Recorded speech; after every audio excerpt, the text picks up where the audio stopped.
What's up, everyone? How are you all? Today we are back with another blazing Naruto story. What if Naruto, son of death and Kaguya? If you enjoy, then please like, share, and do comments. 3 years later. Otsutsuki Kaguya stood alone on the veranda of her palace, her ethereal figure silhouetted against the setting sun as she gazed off into the distance. Her porcelain skin was smooth and unblemished, and her long, flowing white hair cascaded down her back like a waterfall of ivory moonlight. Her eyes, devoid of pupils, reflected the light like two pools of silver. She breathed in the fresh mountain air, letting the wind play with her hair, lost in thought.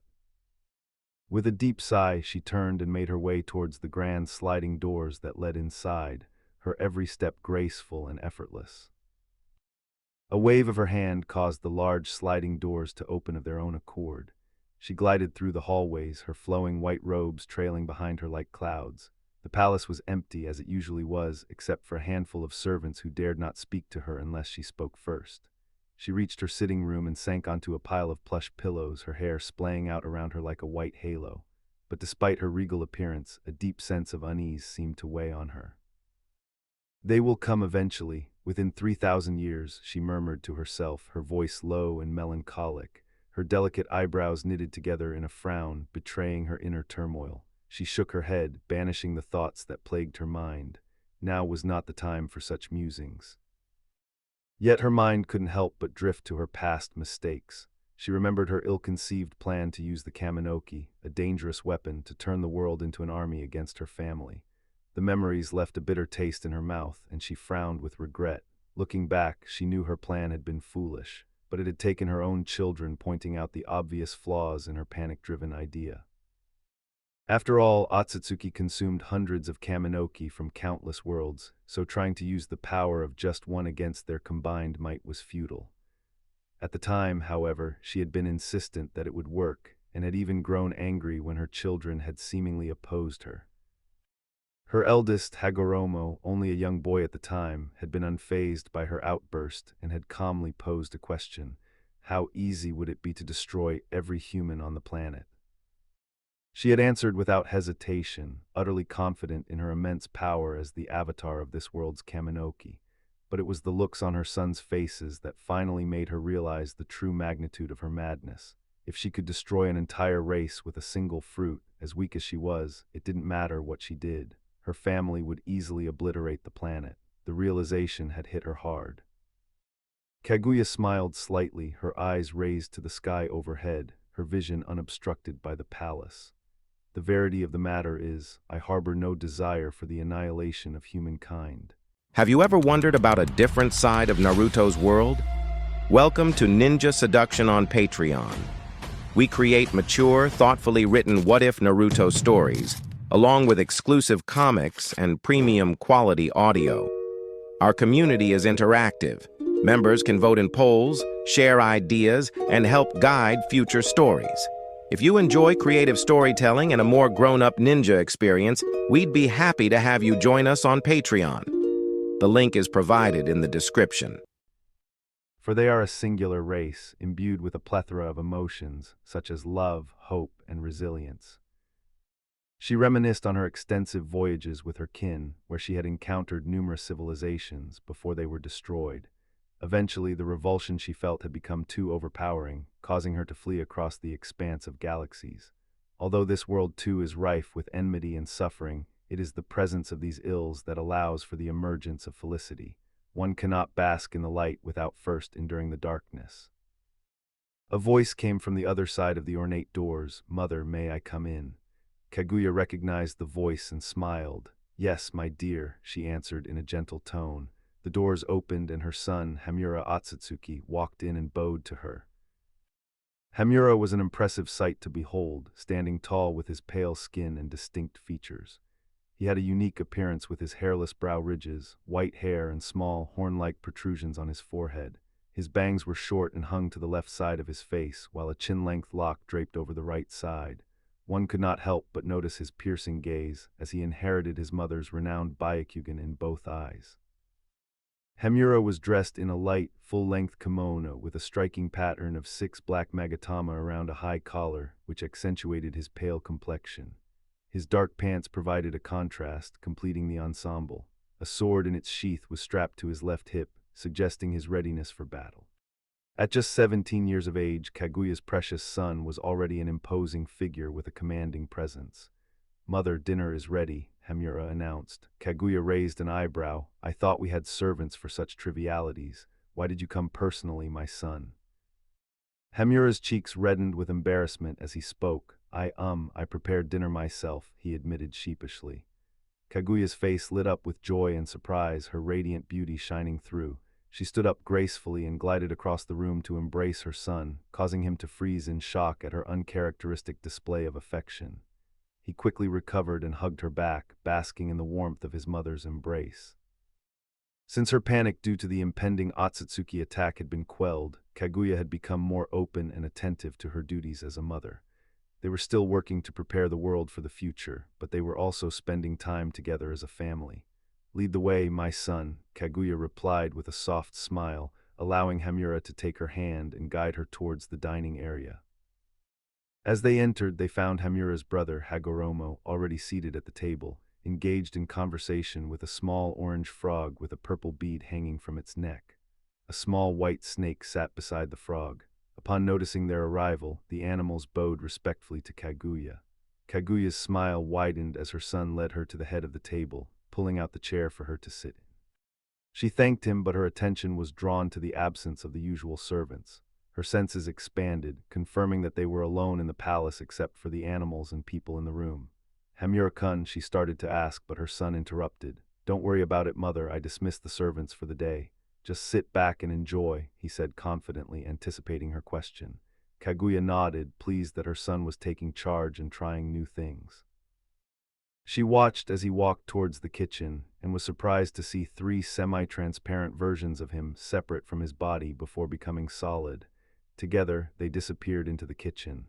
Kaguya couldn't help but feel proud of her son for his newfound independence. As effectively royals amongst the humans, they had been sheltered from the everyday interactions of regular people, but it seemed that Hamura was determined to change that. She settled back in her chair, reflecting on her past and the fear she used to inspire in the people of the world, but she had changed since then, thanks in part to her son's influence. They had urged her to connect with the people and shed the persona of the rabbit goddess.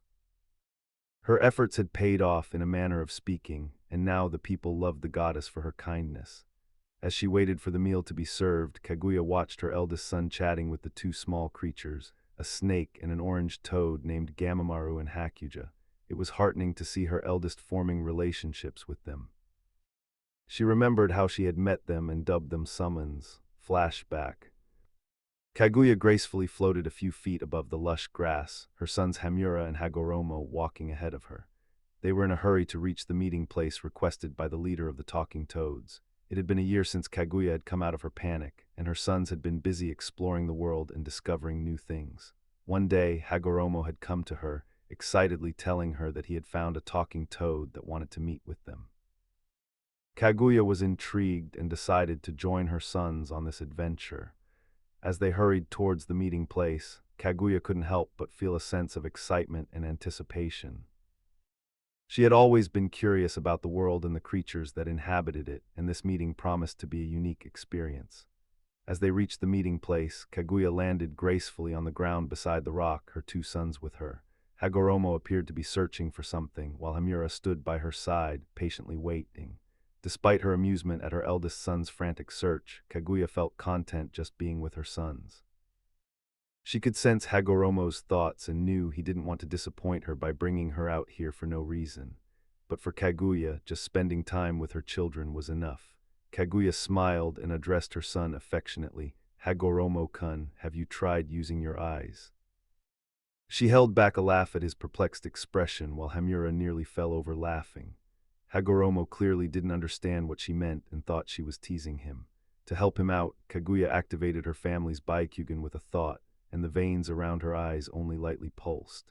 She grinned at Hagoromo's expression as he realized what she meant and began looking extremely embarrassed for not having thought of that himself.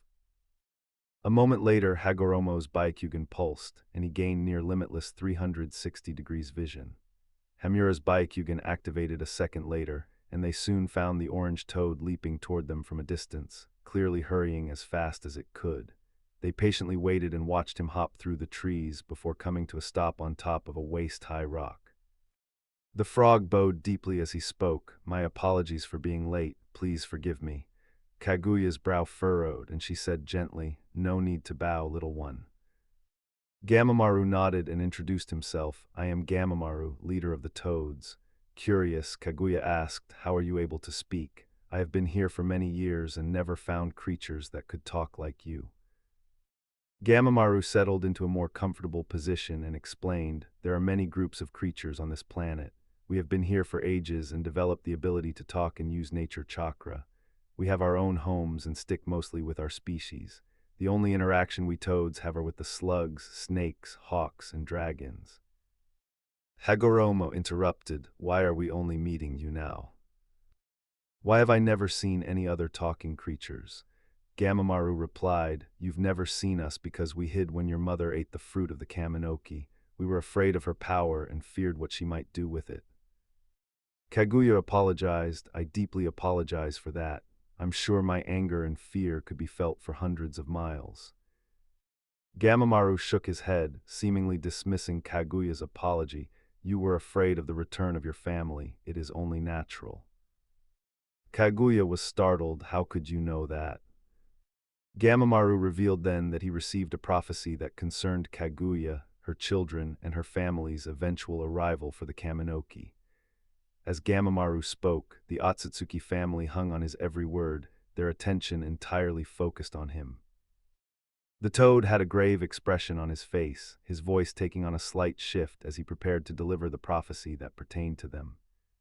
"In return for sharing this prophecy with you, as representative of all the groups of speaking creatures, we request that you create us a permanent home away from the world of humans, so that we may expand and grow without infringing on the growth of humans." Kaguya's eyes widened as she quickly processed everything. He has information that can help save this world and the humans. All he wants in return is a home for himself and his kind. I can do that. "I can create such a place," Kaguya spoke, her voice steady and confident. "You will all be moved to another dimension, a habitable place that has its own nature chakra. But to get from that world to this, you will create summoning contracts. Hagoromo will distribute these to the humans, and you will help them when they summon you." Gamamaru agreed to her terms, and Kaguya wasted no time in demanding to know more about the prophecy. Gamamaru quickly obliged, his words sending shockwaves through the family. "You are going to have another son," he began, causing Kaguya and her son's eyes to widen in surprise. "How can I possibly have another son?" Kaguya exclaimed, unable to comprehend this news. "The Kaminoki, as you may know, the god trees, are sentient entities. The one on this world wants to survive just as much as you do and is contributing to it. When you ate the fruit, the process of the child being formed began. This boy will be part Otsutsuki and part Kaminoki, the first of his kind." Hamura's and Hagoromo's jaws hung open in disbelief, their expressions reflecting their shock. However, Kaguya managed to compose herself better than her sons, despite the gravity of the situation. "This boy won't be human, and as such will not be born as normal humans are," Gamamaru continued, staring directly into Kaguya's eyes. "Kaguya-sama, do you know how long it takes for a Kaminoki to fully grow?" Kaguya's eyes widened as she realized what he was saying. "High around 9 Jitos or around 6,000 human years," she answered, her voice barely above a whisper. Gamamaru nodded solemnly. "It won't take the boy that long to form, around 3,000 years, Gamamaru said, a deep sigh escaping his lips. "Kaguya-sama, his birth will kill you." Flashback end. Kaguya allowed herself to drift away into a sea of memories as Hamura, accompanied by his clones, entered the room with plates of delectable food. She gracefully acknowledged his gesture of hospitality with a nod and a smile, her mind still wandering. After her conversation with Gamamaru, she had been true to her word. Utilizing the power of her S, a letter 1E43S, a macron R, a copy wheel I, she had teleported all the various talking species to a new and habitable dimension, dubbing them summons and forging contracts that enabled her to summon them whenever she so desired. Hagoromo had taken charge of overseeing their needs, ensuring that they were able to build their homes and flourish in their newfound sanctuary. The small toad had chosen a colossal mountain, which they named Mount Myaboku, and the entire toad clan had settled there, thriving under the watchful eye of their benefactor. As Kaguya nibbled on her food, she winced as an intense pain gripped her stomach, causing her to curl in on herself. This was no ordinary childbirth. The creation of this son had taken an immense toll on her yakai, and the strain was clearly visible on her face. Despite the agony, she knew that she could not give up now. This child was precious to her, and she was willing to endure any amount of pain to bring him into the world. "Mother, are you all right?" Hamura's voice was laced with concern as he knelt beside her, his hand reaching out to comfort her. The summons and Hagoromo looked on with worry etched on their faces, aware of the gravity of the situation. "I'm sorry, Hamura, but please take me to my room." Kaguya's voice was strained but determined as she fought to keep her composure. Hamura quickly nodded, his chakra enveloping her as he lifted her up and floated her through the house to her room. He fetched a wet cloth and laid it against her forehead, hoping to ease her discomfort. "I love you, mother," he murmured softly as he held her hand, his eyes brimming with tears. He knew that this was a difficult time for her and remained by her side, unwilling to let her face it alone. Hamura's face was etched with a deep sadness as he thought about the prophecy that he had heard. His younger brother, who he would never get the chance to meet, would be born soon, but would not be fully formed for thousands of years. By that time, he and his brother Hagoromo would have long since passed away, leaving no one to care for the child. As he thought about the future, Hamura couldn't help but sigh. Everything had changed after the meeting of the summons. Gamamaru had revealed to them the shocking truth that the birth of his brother would lead to their mother's death. But even more devastating was the fact that her immense power, without her alive to control it, would wreak havoc on the planet and could potentially destroy it. The weight of this knowledge was heavy on Hamura's shoulders, and he knew that they had to act quickly to prevent this catastrophe from happening. But how could they possibly stop the power of their mother, who was already so far beyond their comprehension? As he pondered this question, Hamura felt a sense of foreboding settle over him. The fate of the world rested on their shoulders, and failure was not an option. Gamamaru had warned that he and Hagoromo needed to overcome Kaguya's power and seal it away, but the toad was uncertain of the consequences of their actions. As the impending battle loomed, Hamura and his brother trained tirelessly, honing their skills and abilities with their mother's guidance and the toad's instruction in senjutsu. Kaguya's face contorted in pain, her body racked with agony. Despite it all, she managed to offer her son a reassuring smile. "I love you, my son. Don't worry, I'll be okay," she gasped. Hamura's frustration boiled over and he shook with anger. "No, you won't be okay. You're going to die," he shouted, his voice raw with emotion. As the contractions subsided slightly, Kaguya managed to compose herself and spoke in a soft, calming voice.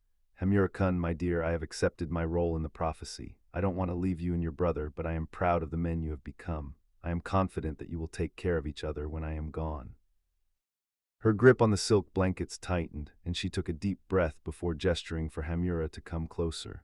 Pulling him into a hug, Kaguya said, "Thank you for your promise to take care of me after my death. I won't ever forget that, my son." Hamura began crying into her shoulder, holding her tightly as he cried. She rocked him back and forth slowly, comforting him.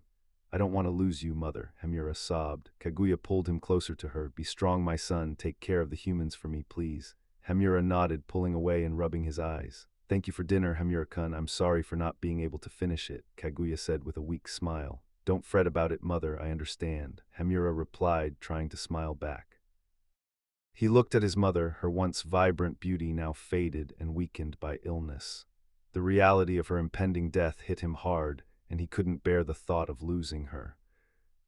A young man cautiously walked into a grand, elegantly decorated room. It was dimly lit, with the only source of light coming from the flickering candles in the corner. On the vast, luxurious bed lay a woman, her skin pallid and her eyes pupilless. On each side of her head were two brownish horns. "I'm here, mother," the young man said worriedly as he approached the bed, noticing the strain in his mother's neck and the sweat pouring down her face. "Where is Hamura-kun?" she questioned, her voice strained and barely audible. Suddenly, she tensed and thrashed against the bed. The young man quickly rushed to his mother's side and tried to comfort her. "All the preparations are finished, Ka-san," Hamura said as he swiftly entered the room and made his way to the other side of his mother's bed, placing his hand on her hot forehead. He tried to relieve the pain. Over 3 years had passed since Kaguya's initial warning about her impending death. Her sons had been preparing for this moment ever since, training and strengthening their abilities. Now, as they watched their mother's condition deteriorate, they couldn't help but feel a sense of dread. "Listen to me, my sons, Hagoromo-kun, Hamura-kun," she started, obviously in great pain. "There are many things I need to tell you before I pass on."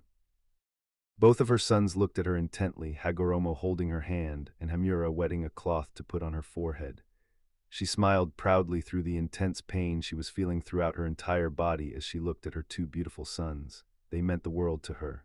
Hagoromo with his spiky, shoulder-length, pale brown hair, a chin-length, braided lock hanging in front of his left ear.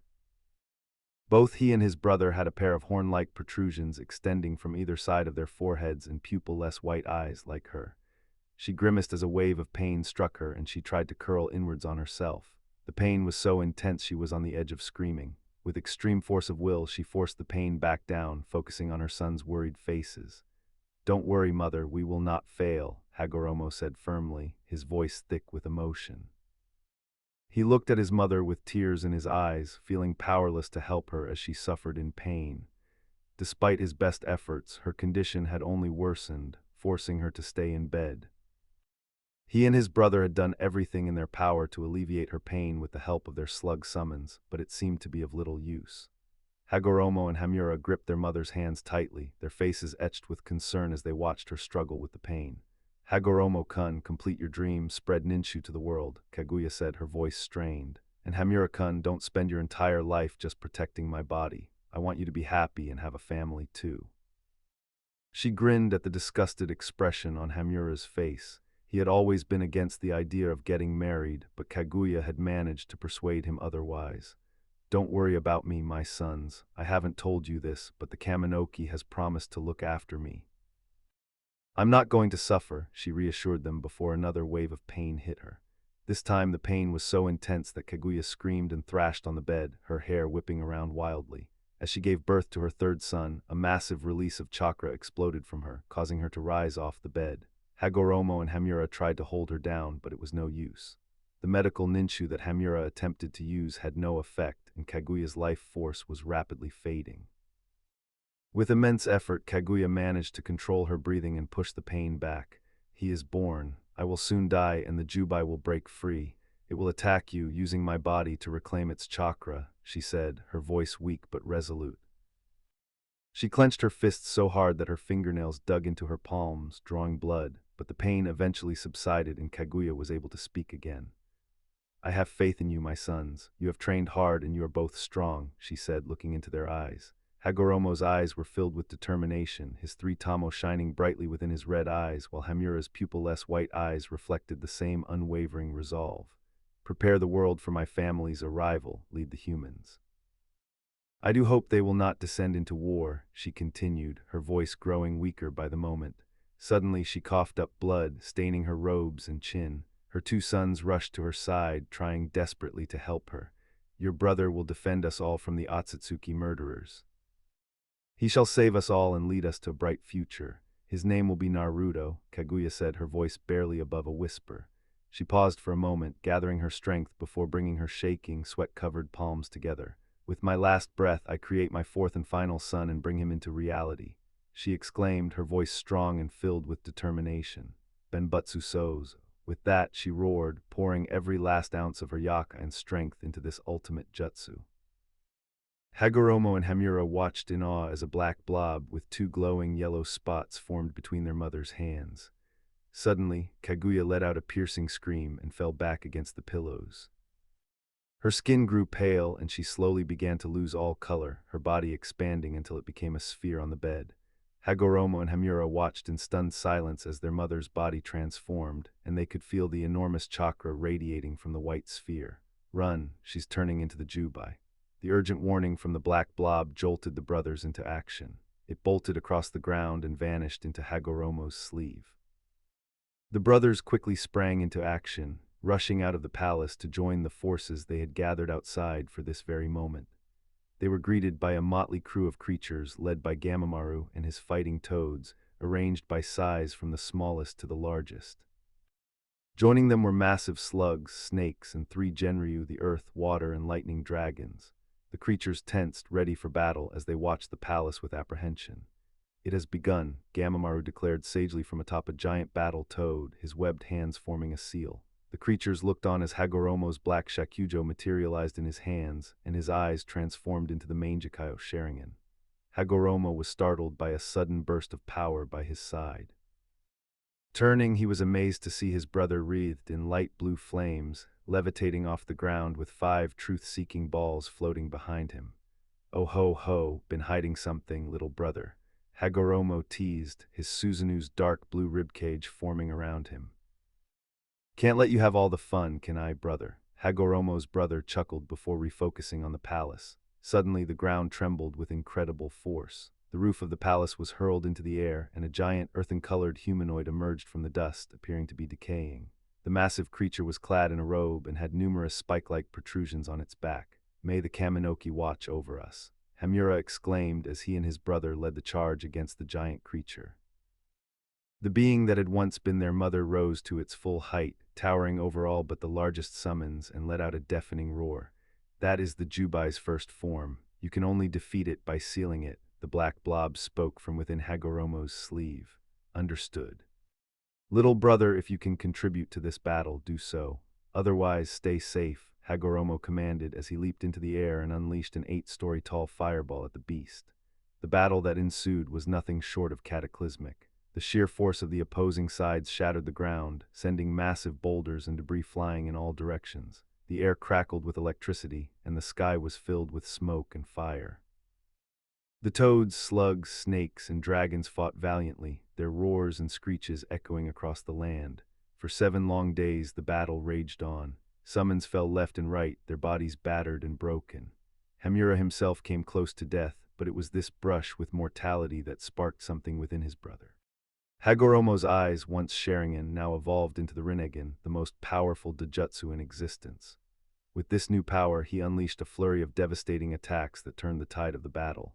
His chakra swirled and pulsed with an otherworldly energy, and the summons fought with renewed vigor. Finally, after what seemed like an eternity, the beast was defeated. With a mighty roar, it collapsed to the ground, defeated and spent.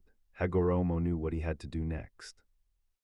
With a single hand gesture, he sealed the beast's essence within himself, the weight of its power almost too much to bear. But what to do with the body of the beast? Hamura had originally planned to bury it and build a temple above it, but now he had a different idea. He would create a new world, one where he could live with his family in peace. With his own powerful Dojutsu, the Tenseigan, he created a livable atmosphere on the moon, and he and his family eventually moved there to start anew. From there, he vowed to watch over the earth, to create a race of pure Otsutsuki who would keep a vigilant eye on the Jido Mazo and wait for the inevitable invasion of the Otsutsuki from space. Hagoromo and Zetsu agreed to this plan, and so it was done. The newly christened moon became a symbol of hope, a shining beacon in the sky that would forever remind the people of the sacrifices made in the great battle. A lifetime later, Hagoromo lay on his bed, his once powerful body now frail and weak. His left eye was yellow and his skin was pale, indicating the severity of his condition. Zetsu, his faithful brother, was by his side, using his chakra to keep Hagoromo alive long enough for him to deliver his final message to his children. The Biju that Hagoromo had created from his mother's chakra, along with Hamura, gathered around his bed, their concern for the legendary sage of 6 paths evident on their faces. "I am not long for this world," Hagoromo said weakly, his Rinnegan fixed on his children. "I have one final request for you all." Seiken's voice was filled with concern as she asked, "What is it, Aru-sama?" "I was given a prophecy," Hagoromo said, his voice barely above a whisper. "I wish to share it with you all before I go to the Jodo. Come closer." Hitomi and her siblings moved closer to their father's bed, while the Gobi hopped onto the foot of the bed so that Seiken could get closer. Hamura stood by the head of the bed, switching out the wet cloth on his brother's forehead, while on the right side were Hagoromo's 2 human-born sons, Indra and Asura, watching silently. "My mother had 4 children," Hagoromo said, causing confusion among the Biju. "Her 3rd son, Naruto, is the child of her and the Kaminoki. His birth killed my mother, but we knew that it would." The Biju looked at each other, stunned. They had no idea that Kaguya had given birth to another child.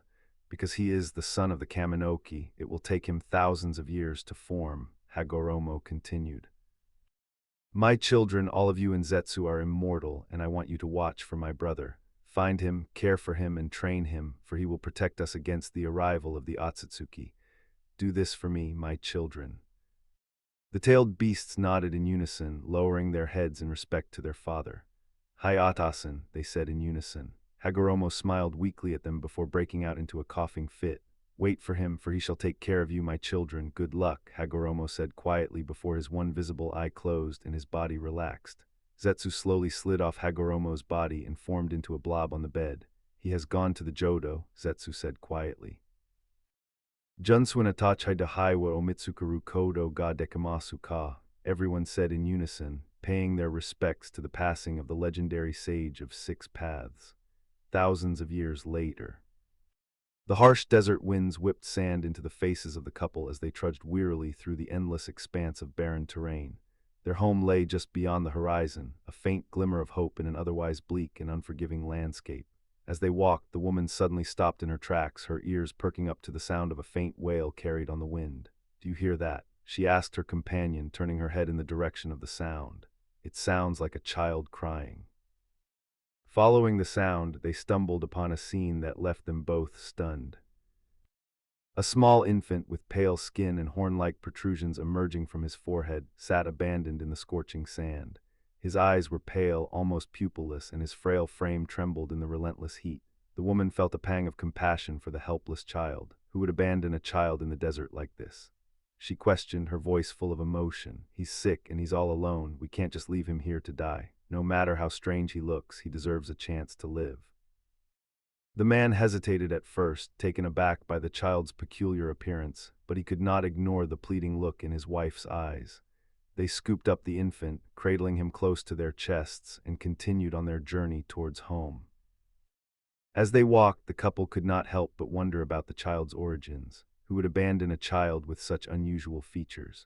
What kind of family would cast him out into the merciless desert, left to die a slow and painful death? Their minds filled with questions, the couple resolved to care for the child as if he were their own. Little did they know, their decision to bring the infant home would set off a chain of events that would forever alter the course of their lives. A small boy walked down the sandy streets of Sunagakur, the buildings made of earth towering over him, blocking the moon and making the shadowy alleyways even darker. The child was unfazed by this. Being used to the gloom, he continued calmly walking. He was around 6 years old, had shaggy longish white hair, pale skin, and 2 small horns coming out of his forehead, one on each side of his forehead. The boy was wearing light brown deteriorating rags as clothing, covered in dust and sand. White, pale, pupil-less eyes took in his surroundings as he left the alleyway. He was searching for food once again. It had been a while since he last ate. He came upon the market of the village not long later, the smell of fresh food leading him. Upon entering the area, they immediately spotted him. It's the Shirai Oni white demon, get him. One villager yelled, pointing at him. The young boy frowned, watching as some braver villagers rushed toward him while the majority backed away in fear. The white-haired child stared emotionlessly at the villagers as they approached him, not trying to run. As the villagers got close enough to hit him, brandishing knives and kunai, dark brown vines covered in leaves burst violently out of the surrounding ground. The vines extended menacingly. Swinging through the air, they wrapped themselves around the villagers tightly, squeezing them slowly and painfully. Let me go, you damn demon. One of the villagers cried, struggling as hard as he could, trying to cut the strong vines with his knife. The nearby residents looked on in fear at the pale-eyed child, who walked past the restrained villagers to an abandoned stand. Once he reached the food stand, he grabbed several rolls of bread before calmly walking away. Let us go. A trapped villager yelled at his receding form, drawing his attention back to them. The horned 6-year-old turned and looked over his shoulder, one hand outstretched toward them. The boy looked hesitant, unsure what to do.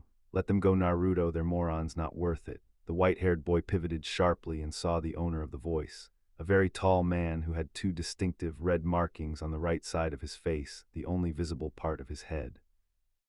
The rest hidden by his turban-like headgear and by a sheet hanging from it on the left side of his face. He wore the standard attire of a Sunanin, complete with a forehead protector and flak jacket. The now named child nodded, relaxing his arm and letting it fall to his side. As he did so, the vines holding the 5 villagers loosened and slid back into the sandy ground, disappearing altogether. The entire market plaza was silent as the villagers coughed from having their air supply cut off. Naruto walked away from the area, fading into the gloomy alleyway. The shinobi who had arrived watched the child leave. Exhaling, he turned to the villagers to berate them for antagonizing the child yet again. "Fools, you're lucky I was here, or you would all be dead." Baki thundered. They trembled from his killing intent and the anger in his voice. "But it's a demon." One of them apparently didn't care about his killing intent, yelling back at him in outrage. "He may well be one, and if he is, do you honestly think you can kill him?" Baki deadpanned, glaring into the foolish villager's eyes. The man faltered as he realized his own idiocy. "Morons, even we shinobi can't kill the boy, some have tried. Besides, the Kazekage has ordered for the boy to be left alone. Do you understand?" Baki yelled at everyone present, who all nodded in fear at the killing intent he was leaking. "Good." Baki disappeared in a swirl of sand to report this newest incident to his leader. With Naruto, one could see a boy sitting on one of the many rocks that stuck out from the village's massive sand and rock walls, slowly eating the bread he stole. Naruto's pale eyes gazed over the sandy and usually hot village. It was late at night and Naruto needed to find a safe place to sleep again, the last spot discovered a few days ago and booby-trapped in an attempt to kill him. Naruto cringed as he remembered his life, what his purpose was, who were his parents, why did the plants protect him, why did he look so different from everybody else? No one else in the village had white eyes, white hair, or had horns growing from their head. He also had unusually pale skin no one else in the town did, and besides growing up in the hot desert sun, he never tanned like everyone else. Regardless, Naruto was grateful for the plants that protected him from harm. They hadn't always been there, but since that day, they had been around keeping anyone from harming him. Flashback.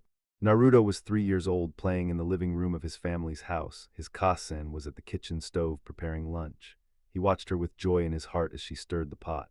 Her long, sandy brown hair flowed over her shoulders and down her back. He grinned as she looked over at him with her light brown, affectionate eyes. "Go wash your hands, Naruto-kun," she ordered. He nodded hastily, setting down his toys and rushing off to the bathroom. She smiled as she saw him go. Even though he differed significantly from all other children, she cared about him passionately. His pale eyes and horns had terrified her in the beginning. They'd been walking home from a visit with the family in a nearby village when they found baby Naruto laying naked in the sand crying. She decided that she would keep him and adopt him as he was evidently abandoned.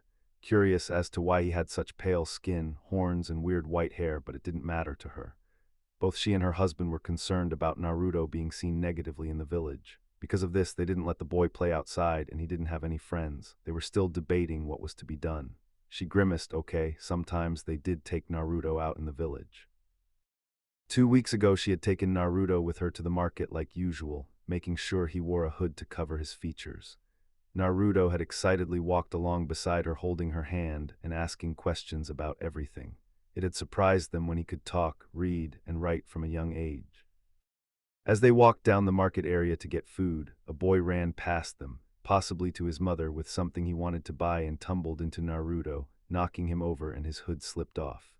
Everyone nearby had frozen as they took in Naruto's strange features, the horns and white eyes, the uncharacteristic pale skin.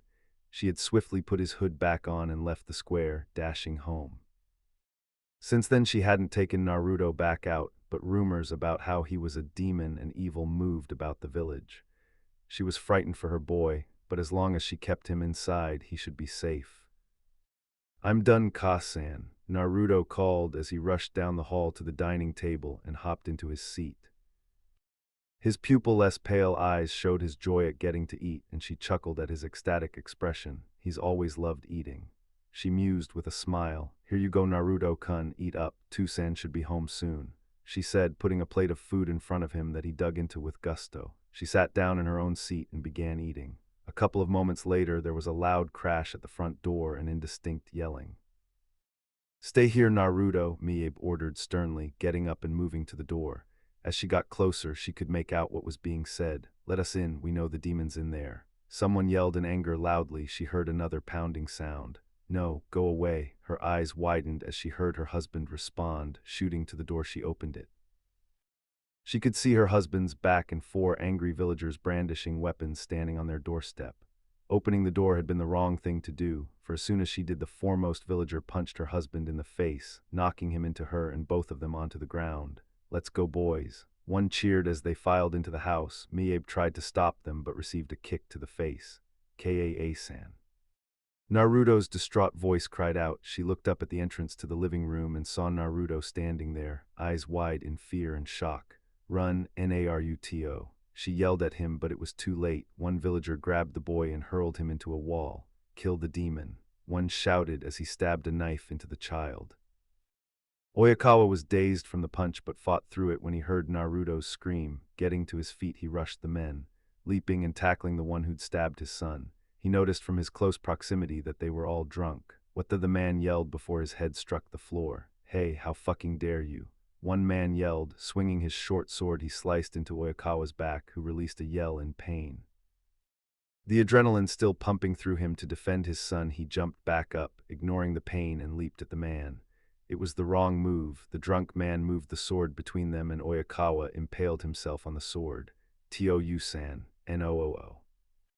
Naruto cried as his father coughed up a ton of blood. The man who had stabbed him grinned and punched his father away before turning to Miebe, who was shaking uncontrollably. Naruto tried to crawl to his father, his mind not realizing what was happening, the pain in his arm making it hard to think and move. Naruto. Naruto turned his head and saw his mother over him. His blank eyes didn't understand what he was seeing for a frozen moment in time. Time seemed to resume as his mother coughed up blood onto his face. It was only then that Naruto processed the sharp metal edge coming from his mother's chest. It was only then that Naruto saw the maniacal grin of the man behind his mother, holding the handle of the sword. "Ha ha ha ha ha, this is what you get for caring for a demon." The man laughed. The two of the other men laughed with him, while the last one thought this maybe wasn't a good idea. He suddenly realized they'd just committed murder. "Kei-san." Naruto's eyes were wide and his body frozen in shock. Miebe smiled sadly at him, fighting to stay alive, protecting Naruto with her body. "Run, Naruto-kun, and remember, I will always love you," she whispered, the light leaving her eyes before she collapsed onto of Naruto. Naruto was frozen in shock, the blood on his face sliding down into his clothes. "Time to kill the demon."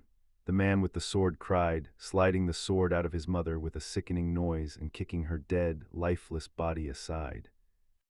Naruto's mind shut down, unable to process all of this in his albeit intelligent but still 3-year-old mind.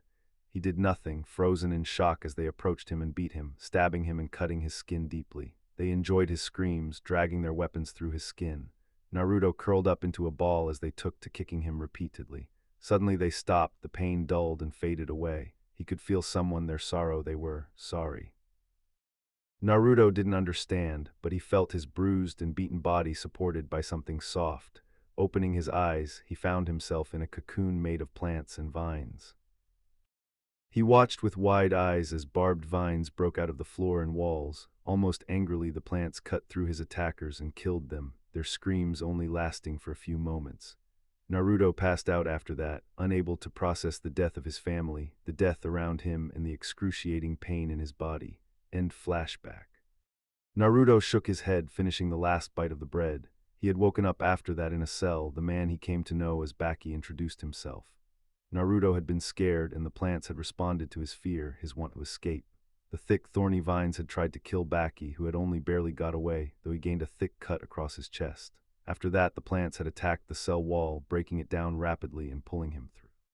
Naruto had run until he found a park, vanishing inside the shrubs he had hidden for days as he dealt with everything. He'd cried for days. The loneliness he'd felt that day had never gone away. All he could think about was his mother and father dying, but he hadn't been entirely alone. The plants had wrapped around him comfortingly, caring for him, warming him, and providing shelter. That had been 3-ish years ago, and since then he'd learned to survive, get food and shelter for himself.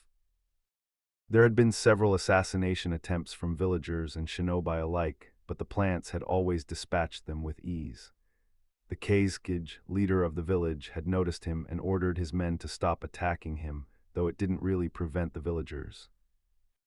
Naruto sighed, hopping off the rocky ledge tens of feet from the ground.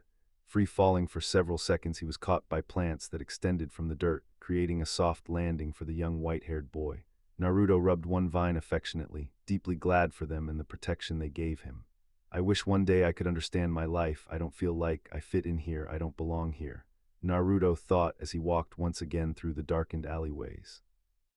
Before long, Naruto reached one of his favorite areas in the whole village, one of the few locations with actual plants. The Suna greenhouse. The first time he'd come upon it, he had immediately broken through the wall with the help of his plants and stayed inside for some time before the shinobi found him. Naruto grimaced. They had not left him alone, continually trying to get him to leave. Several shinobi had died in the attempt. They hadn't used jutsu though, afraid to damage their precious plants. Eventually, the Kazekage had come and allowed him to stay there when he wished, as long as he didn't harm the plants. Naruto didn't trust the man. He was shifty, and Naruto didn't feel any warmth from him. Regardless, he was going to take up the man's offer once again. Naruto walked through the near abandoned streets. The few villagers out this late gave him a wide berth, averting their eyes or glaring at him. It didn't matter to Naruto. No one liked him, and he knew that. For some reason, he didn't feel a need to get their approval. Before long, Naruto reached the wall of the greenhouse. Trying to communicate with his plants, he succeeded in creating a couple of vines that lifted him over the barricade, softly depositing him on the soft, lush grass of the greenhouse. Naruto quickly hurried to his favorite spot, the roots of a large tree. Curling in a small ball and attempting to wrap his decaying rags around him, he started to go to sleep. A few moments later, a wooden dome began to form around him before encasing him inside in safety from those that may want to do him harm. A week later. Nighttime was once again upon the village, but it had only been a few hours since the sun fell. Naruto honestly preferred the night. It was cooler, and the sun beat mercilessly upon his unprotected skin. The small boy rubbed one of his horns absent-mindedly. It helped calm him down. He'd found. Naruto was sitting on top of the dome-like part of a 3-story building. He believed it was a restaurant. Naruto stared up at the full moon in the sky. He could feel some sort of connection to it. It made him feel better when he saw the moon. Why am I so alone? Who are my real parents? Why did Kasan and Tusen have to die? Naruto had so many questions, and he felt it was a recurring theme. All questions and no answers in his life. It bothered him, but at the same time he was patient. He knew the answers were coming somehow. One day something would reveal them to him. He didn't know how he knew, just did. Naruto's pale eyes latched onto a family walking down the street below him, the mother holding her son and daughter's hand as the father held their daughter's hand. They all looked so happy. I want that happiness. Where is my family? Naruto sighed. Even though Kasen told me they found me in a desert, abandoned, why do I feel like I can feel them? More questions. RRRAWWWWW. Naruto turned toward the roar and the explosion that preceded it. His eyes widened as he saw a massive sand creature, covered in blue markings. Its one tail flailing about wildly, crushing nearby buildings with ease. The beast roared something out, but Naruto couldn't understand it. He could hear the screams of nearby villagers and saw the shinobi leap across the rooftops toward the creature. Intrigued, Naruto began toward the beast, his progress much slower than the shinobi, as he had to wait for the plants to form pathways across the roofs. As Naruto ran toward the creature of sand, he watched it create a giant wind sphere and fire it at several buildings, destroying them. As Naruto got closer, the beast suddenly turned to him and stared directly at him. The beast's eyes were wide and it began cackling madly. You're finally here. Yes, yes, yes. The beast roared out, confusing Naruto and everyone nearby. The apparently crazy monster began to hop around in apparent joy, its tail flying around randomly. Naruto watched as its tail sent a building flying right at him. The ever-protecting plants grew out quickly in mass from the street below and nearby buildings, latching on to the flying 2-story building. It took the thick vines several moments before completely stopping the building and dropping it to the ground. Naruto narrowed his eyes at the beast. It had attacked him, and while he didn't care that it was killing the villagers that attacked him, he didn't want it to destroy his greenhouse. Deciding to stop the beast, he threw both hands toward the sand creature. Said sand creature's eyes were wide as he saw that it upset the boy. It hadn't meant to throw a building at him. The next moment, mass amounts of plants grew from between the buildings. Tons of vines that moved through the air menacingly flew toward the sand creature. Ah crap, was all the beast got out before being covered in the plants. Feeling his chakra draining, he released his control over his host, shrinking rapidly and returning inside the young red-headed boy that was his host. Naruto watched the beast disappear and recalled his plans, transporting himself quickly to the large crater it had formed. All the nearby shinobi had watched the entire ordeal, wondering what would happen when both the demons of the village met. When they had seen the Shirei Oni white demon arrive, everyone had backed up quickly. The Kazekage stood on a nearby roof, watching in extreme interest. He wouldn't stop the white-haired child if he were to kill his son. Something that he was already attempting to do, the pale-eyed boy would actually be doing him a favor. As such, he ordered his men to stay back, knowing if he sent them in, Naruto would most likely kill them anyway. To be honest, I'm not particularly interested in fighting the kid anyway. He doesn't kill anyone as long as no one bothers him, and he is a valuable asset to my village. The Kazekage mused. He hoped to someday control the child and make him a shinobi. With Naruto, he had just reached the red-headed boy, who had black outlines around his eyes. Naruto tilted his head as he watched the boy wake up, his hair shifting, and Naruto noticed the kanji for love on his forehead. The red-headed boy apparently noticed him, his eyes open in shock. It surprised Naruto as sand rose around the boy menacingly before flying toward him.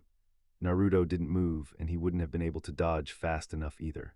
Before the sand reached him, a large tree branch that shot out of the ground swatted away it. Naruto narrowed his eyes at the boy, realizing he was the same age as him. It annoyed Naruto that he had attacked him, but maybe he will be my friend, he's like me. Naruto couldn't explain it, but he felt familiar with the child. What is your name? Naruto asked, the plants receding as the sand did. Gaara, why does mother want me to trust you? Who are you? Gaara asked, shakily getting to his feet and looking back at the strange boy with horns. Naruto's face showed his confusion. Who is mother? And I am Naruto. Mother is inside my head. She protects me from the people who try to kill me. Gaara stated, color starting to come back into his face. Do you want to be friends? You are like me. I don't know how, but you just are. I feel like I know you, Naruto trailed off, staring into Gaara's eyes. Friends? Gaara asked in shock, the restless sand around him finally settling down.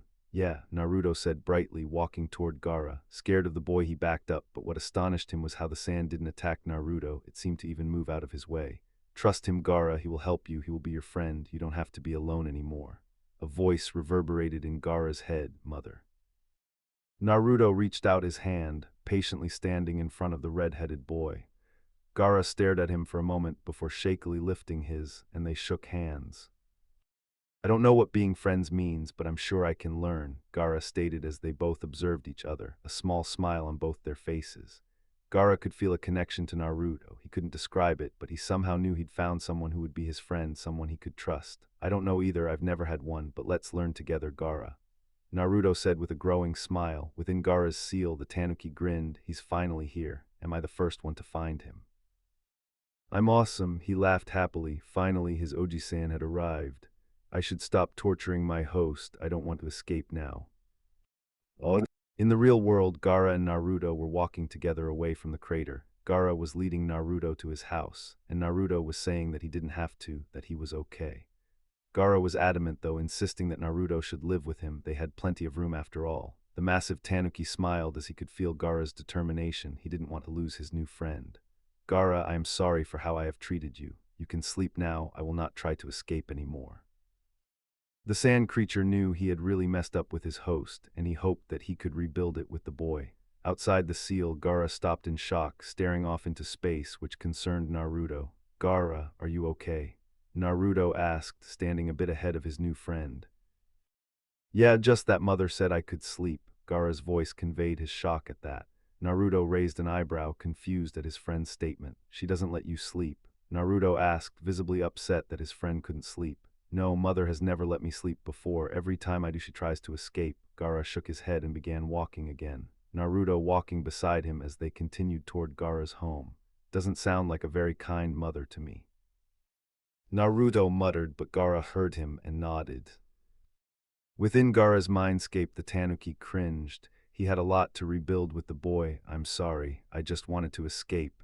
And Naruto's arrival made me realize that I shouldn't have tortured you. It wasn't your fault. Hi, Gaara said, speeding up as they moved through the streets. There were only a few villagers visible, ones that were coming back to see what happened. Upon seeing both demons together, they turned tail and ran for their lives, scared out of their minds. One demon was more than enough to kill hundreds of people. Both could probably level the village. "Gaara, where do you live?" Naruto asked, wondering where they were going. "The Kazekage Mansion." Gaara replied, turning on the street. The next moment the mansion came into clear view. Naruto's jaw dropped open in shock. "Wait, you're the son of the Kazekage." Gaara nodded. "I would not call him my father, he's tried to kill me multiple times." Naruto had no response, understanding his friend's emotions and the distinct lack of them. Keeping his peace, he followed his friend up to the front double door. "Are you sure me staying here is okay?" "I will make it okay." Gaara's voice held a level of danger, and Naruto was touched, glad that Gaara would be willing to stand up for him even though they'd just met. Naruto smiled as they walked inside, the massive doors closing behind them with a resounding clang. 4 months later. The Kazekage sat at his office desk, the room around him plain, containing only the bare essentials required to complete his job. He worked through the paperwork that directly needed him to read it. The council or secretaries handled a lot of the everyday paperwork. He picked up one sheet from the council. It detailed their thoughts on his son, and the horned boy Gaara had become friends with. The Kazekage had been extremely surprised when Naruto became friends with his son, and it had changed many things in only a few days. At first he had been against Naruto living in his house, which had resulted in him having to dodge his son's sand as it leaped at him. Naruto had quickly intervened. Resting his hand on Gaara's shoulder, he calmed him down with ease, and Gaara retracted his attack. He had watched in amazement as the white-haired horned boy calmed down his son from his rage, something no one had yet been able to do besides Yashimaru before he had ordered him to kill Gaara. Naruto was able to calm him down and was going to leave, something that Gaara was clearly very against. He'd changed his mind at that moment, and in hindsight he was pleased he did, allowing Naruto to stay. Since then many things had changed in the last 4 months. Gaara was able to sleep for some reason, and his usual insanity was not present. While Naruto was a strange one, he found him to be very intelligent and observant, though Naruto clearly didn't like him for his attacks on his son. Temari and Kankuro, his two other children, had been deathly afraid of Naruto in the beginning, flat out avoiding him as much as possible. Temari had told him that she was scared of Naruto, but surprisingly Gaara had been the one to encourage them to get to know Naruto. They were all slowly becoming friends, and he was glad that he now had a way to keep Naruto under his control. Naruto's incredible control over the plants reminded him of the first Hokage Mokuton, but different, and he had a sneaking suspicion of why Naruto's eyes were pupilless. Shaking his head, he turned his attention back to the sheet in his hand. The council had suggested that Naruto, once he was old enough, be entered in the academy along with his children. It also expressed their confusion at what exactly Naruto was, but they had mostly agreed that it didn't really matter as long as they could harness Naruto's power for the village. The Sand Village was after all one of the weakest of the Great Five, with Naruto. Naruto sat cross-legged in the living room of his new home. In front of him was a wooden go-board. It was being supported on the side in front of him by plants, while on the other side where Gaara sat it was being propped by sand. Naruto had come up with this game of sorts for them, as it taught them both strategy and control of their abilities. They wouldn't actually touch the pieces on the board, and would instead try to use their respective powers to move the pieces on a tiny area without breaking the board. Interesting move," Naruto commented in his usual calm, near melodic voice. He manipulated a plant vine to wrap around a piece before moving it to retaliate to his friend's strategy. Naruto himself wasn't entirely sure why he'd come up with such a tedious way for them both to play. He felt this need to get stronger and train, that he was going to need power in the future. "I can feel the answers coming, they are getting close," Naruto thought. On the nearby couch sat Gaara's two siblings. Temari was oblivious to the world, buried deep within the scroll on wind that she was reading. Kankuro, on the other hand, was watching them both with deep interest, mainly Naruto.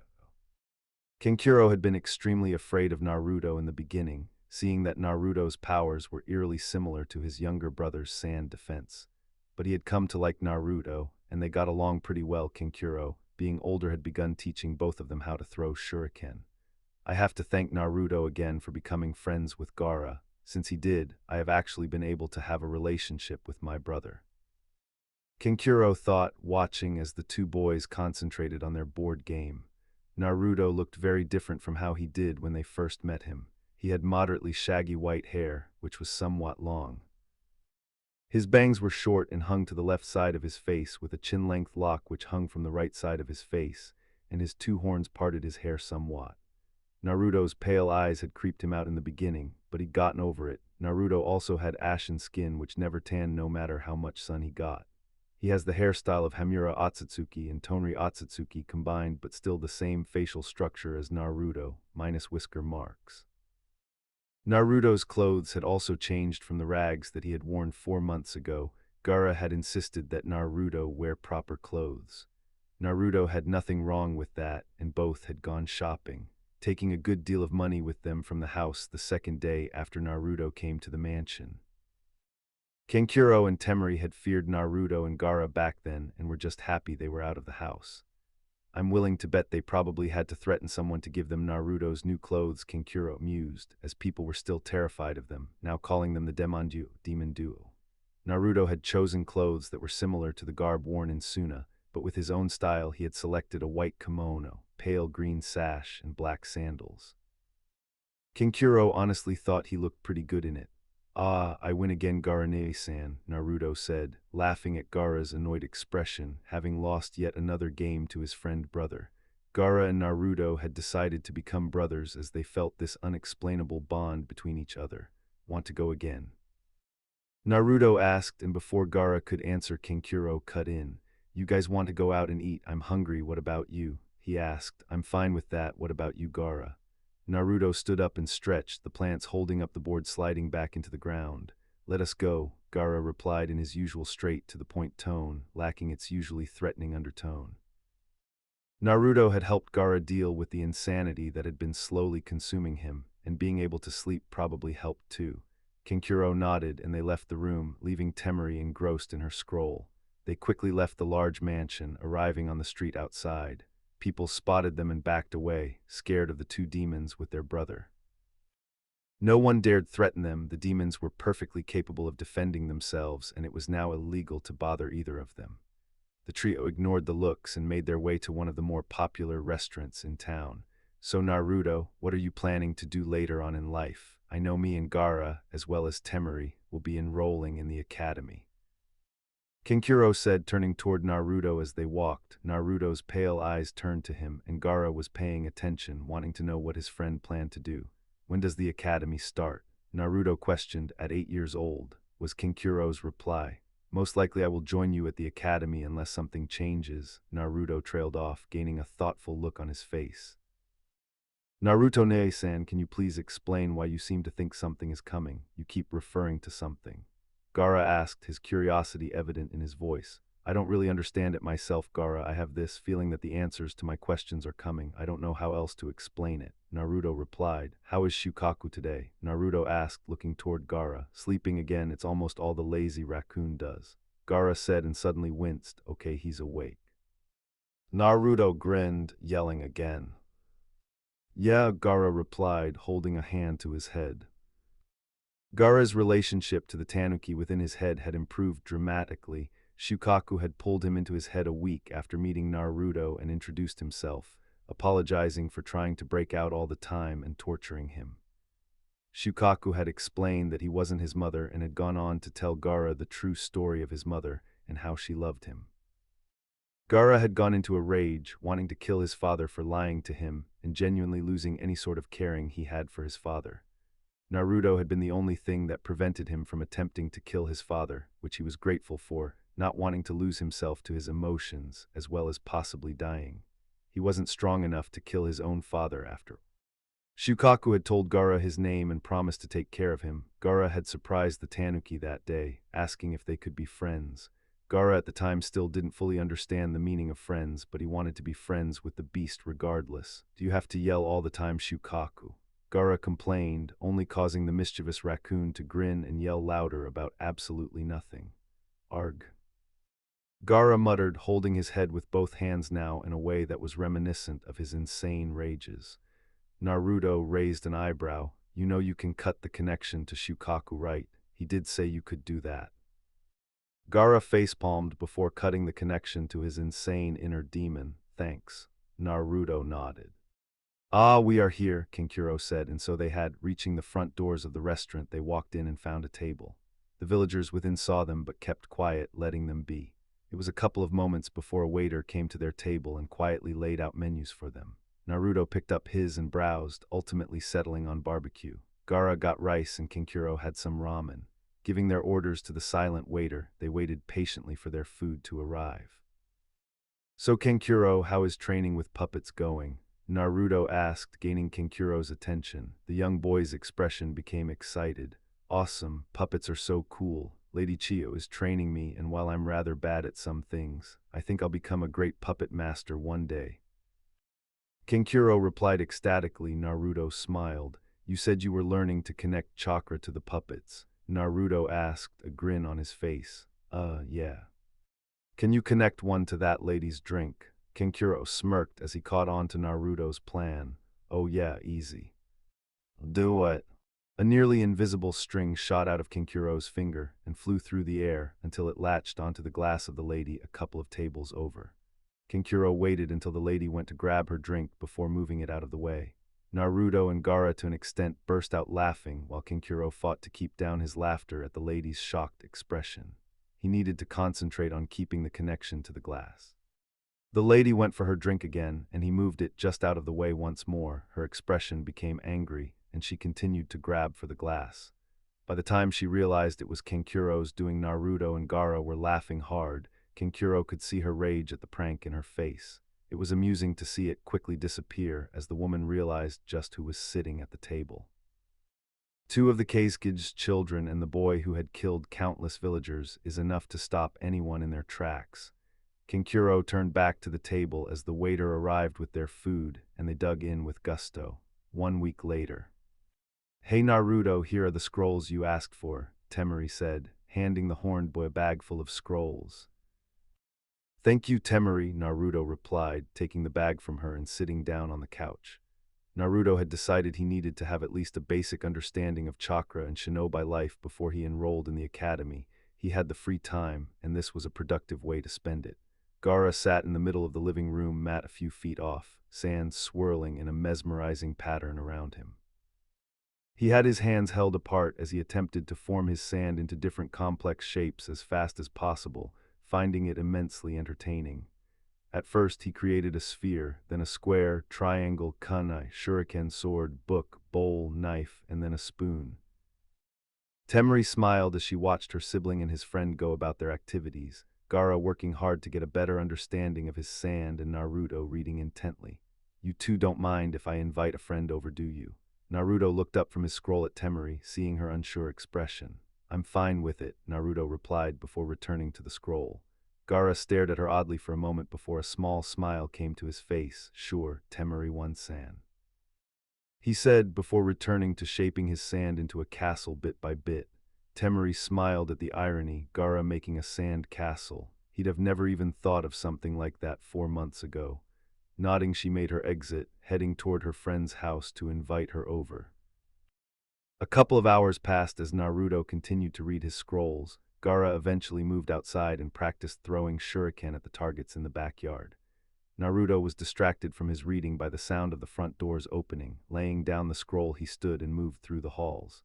He was curious as to who Temari had brought into the mansion. Usually no one beside him and Gaara's siblings were in the estate. Yes, Gaara's father was here, but they rarely saw him. Walking through the doorway into the entrance hall, Naruto spotted Temari talking to her friend who looked somewhat scared. It was a girl around their age with dark brown hair, almost black. Her hair was shoulder length and she had hazel eyes. She was wearing a kimono similar to Temari's. Upon seeing him, the girl froze and stared at him, taking in his strange features. Naruto stood calmly, watching as Temari reassured the girl that he wasn't dangerous. Once she had calmed down, he spoke. Hello, my name is Naruto, nice to meet you. He gave a small bow to the girl. Hi, my name is Chainami Koki, and nice to meet you. The girl replied, much calmer than she was before but still scared of the pale boy. Naruto nodded before walking in his normal, almost royal gait across the hall toward the kitchen and disappearing in the doorway. See, he's not that bad. Gaara is much better too. Temari said. Her friend shakily nodded. He's much nicer than I thought he would be. Kasan said he was a demon who wanted to kill everyone. She replied, stronger now. Told ya they are wrong. Naruto-san is just misunderstood. He only defended himself against people who attacked him for being different. Temari said, come on, let's go play. Hi, with that they both rushed up the stairs to Temari's room, with Naruto. Oh hi Kinkuro, Naruto said, seeing Kinkuro eating some snacks at the kitchen table. Hi Naruto, just came back for some lunch since Lady Chiyo gave me a break, Kinkuro replied, stuffing some more food in his mouth. You still going to wear that silly cat uniform? It's not a cat uniform. Naruto said, moving to the fridge and getting out some food to eat. Naruto sat down beside Kinkuro and continued to tease the boy about his fashion choices for the rest of the time Kinkuro was there. After Kinkuro left, Naruto returned to his scrolls and continued reading, finding Gaara napping once again on the living room couch, the sand wrapped around him like a blanket. Naruto chuckled. Gaara loved sleeping like nothing else after not being able to sleep for so long. In fact, Gaara was usually violent if woken up before he wanted to. When Temari had tried it once, Gaara's sand had pushed her away, wanting to stay asleep longer. Naruto grinned as he remembered that day. They had an outing planned at the park, and it was time to go. Temari had asked for his help, and he'd slid a vine through the covers, slipping past Gaara's sand and tickling Gaara mercilessly until he woke up. Naruto chuckled. Leaning back on the couch, he picked up where he left off in the scroll. Chakra is created when two other forms of energy, known collectively as one's stamina, are molded together. Namikaze Minato stood by the bedside of his wife, who was thrashing on the bed in the throes of giving birth. Minato squeezed her hand and placed his other against the clearly weakened seal on her stomach. Channeling chakra into the seal, he held it together for a while longer. They had been at this for 5 hours so far, and he was struggling to keep the Kyuubi sealed. They were in the Namikaze estate that was a ways off from Konoha, deeper into the land of fire. It was just him and his wife, Uzumaki Kushina, here in the building, which was a large 3-story compound, looking like a smaller feudal lord home. He had surrounded the building in many powerful seals to prevent those within the village of Konoha from feeling the evil chakra that was the Kyuubi's, as well as to keep people out. Minato was the yondaime hokage of the village hidden in the leaves. He had married his wife, Kushina, in secret to prevent her from being used as a way to get to him. The only people that knew were a couple of Kushina's friends, Minato's sensei Jiraiya and Sarutobi, the last hokage. Minato had a sense of foreboding, and he offered a quick prayer to Kami in hopes nothing went wrong with the birth of his son. He focused more chakra into the seal, squeezing Kushina's hand in support. I'm going to kill you, Minato. I'll neuter you with a freaking spoon. Kushina screamed, nearly crushing her husband's hand. Minato's sweat dropped at his wife's yell, but he didn't respond. Instead, he stroked her hair as she continued to work to bring their son into the world. You are doing good, Heim princess. Almost there, Minato reassured his wife. The fiery redhead screamed as she gave one final push. Minato released his wife's grasp and used both hands to lift up their child. Minato held the frail infant gently as he grabbed a blanket and wrapped the surprisingly silent child in it. As Minato slowly rocked the small boy, he noticed the 6 whisker marks, 3 on each cheek. It must be from Kushina being the Kyuubi Jinchuriki, he mused. Please give him here, Kushina rasped. Exhausted as she was, she still wanted to hold her child. Minato paused his thoughts and carefully handed their baby to his wife. He noticed that the infant had yet to open his eyes, which concerned him. His name will be Nakata, like we decided, Kushina said, much more firmly now that she cradled her child in her arms. The newly named Nakata cooed and snuggled closer to her, causing her to hold him tighter. Kushina and Minato took this time to observe their newborn child and smiled at their baby boy. He had the 6 whisker marks, beautiful tan skin and crimson spiked hair, the color of his mother's hair and the style of his father's. When the boy finally opened his eyes, his parents were amazed at their bright violet coloring. Kushina smiled brightly. Haha, Minato-kun, he looks more like me than you. She yelled loudly, having won the bet with her husband. Minato smiled happily, uncaring that he lost. I now have a son, something I thought I would never have. He has my face, though, Minato countered, but Kushina wasn't paying attention anymore. Kushina tickled her son lightly. I am so happy to have my son in my arms, Kushina rejoiced. Pulling her son closer, she rubbed noses with her child, eliciting a soft giggle from the small boy. Congratulations, Kushina, you have brought our son into the world, Minato said, leaning on the bed next to his wife and smiling as he caressed the top of Nakata's head. Minato turned and looked at Kushina, who could only be described as a red-headed beauty with long, smooth, crimson-red hair going all the way to her waist, and violet eyes. She smiled at Minato as she slowly rocked their son back and forth. Hello, Sochi, Kushina said to Nakata as she stared into his intelligent violet eyes. Minato turned to his son, pride clear on his face. Welcome to our family, Nakata. Rest Kushinaheim, I'll go wash Nakata and check to make sure that he's okay, Minato said. He reached for the newborn to go give him his first bath. As he carried his son toward the door, Kushina smiled as she watched them go and then laid back exhausted against the bed. The fiery redhead stared up at the ceiling, a peaceful, delighted smile on her face. Things had been rough up to this point in her life, but she finally had the family she had always wanted. Her precious Nakata was here in the world, and she would take care of him. He will not have to go through the suffering I had to in my life, she thought with determination, the memories coming back to her. She didn't remember as much as she'd like about her family, the Uzumakis. She was sent to Konoha to be the new Jinchuriki as Mito got older. Her clan had been wiped out a couple of years after her coming to the village hidden in the leaves, and she was still afraid she was the only one left. She had felt so alone those days, the last of her clan. She'd been kidnapped by Iwajounen one night. Apparently, they wanted to learn the secrets to the Uzumaki's incredible life force. Minato had rescued her, and that had been the beginning of their relationship many years ago, though it was kept secret for her safety. I finally have my son, and he looks so much like me. I'm so gonna spoil him, going to buy him treats and toys. Kushina thought happily, slowly relaxing her tensed muscles, the exhaustion setting in. She was ripped out of her thoughts as she heard a tremendous crash. Not a second later, the wall to her room was blown through by a large mass of fast-moving yellow that flew across the room and into the other wall. She realized it was Minato, who was tightly holding on to their air and bleeding from his mouth. You're a disgrace for a hokage, Minato. Kushina whipped her head toward the voice and glared at the newcomer. He wore a large straw hat with a bell on the right side. It was tilted over his face, and she couldn't see his eyes. Overlaying the lower part of his face were two metal plates that came together in the middle of his face. He was wearing a dark green jacket with a high collar. His right sleeve went past his hand, while the left sleeve was cut high at the shoulder. His neck was clothed in the same metallic-looking material that concealed his face, which covered his collarbone and visible arm except for the fingers. He was wearing a black shirt that was wrapped in bandages around his waist and a tan pair of pants with tight-fitting black boots. I should have known you would be here, Minato gasped out as he rose to his feet, still tightly gripping his son, Chariko. Kushina's eyes widened in realization. Glad to see you remember me, brother, Chariko said with hatred in his voice. You still blame me for Kasan's death, don't you? Minato said, not really asking a question. Chariko's head shot up, his eyes burning with hatred. They spun and swiftly evolved into the Mangekyo Sharingan. I'm going to kill you, Minato, and kill everything you care about. Chariko roared as he shot toward his brother, who'd activated his own Mangekyo Sharingan. In a massive burst of chakra, Minato's eyes had taken the form of 4 stars attached by a black ring around his pupil. Minato quickly realized he was at a disadvantage, so milliseconds before Chariko reached him, he flashed to the marker on Kushina.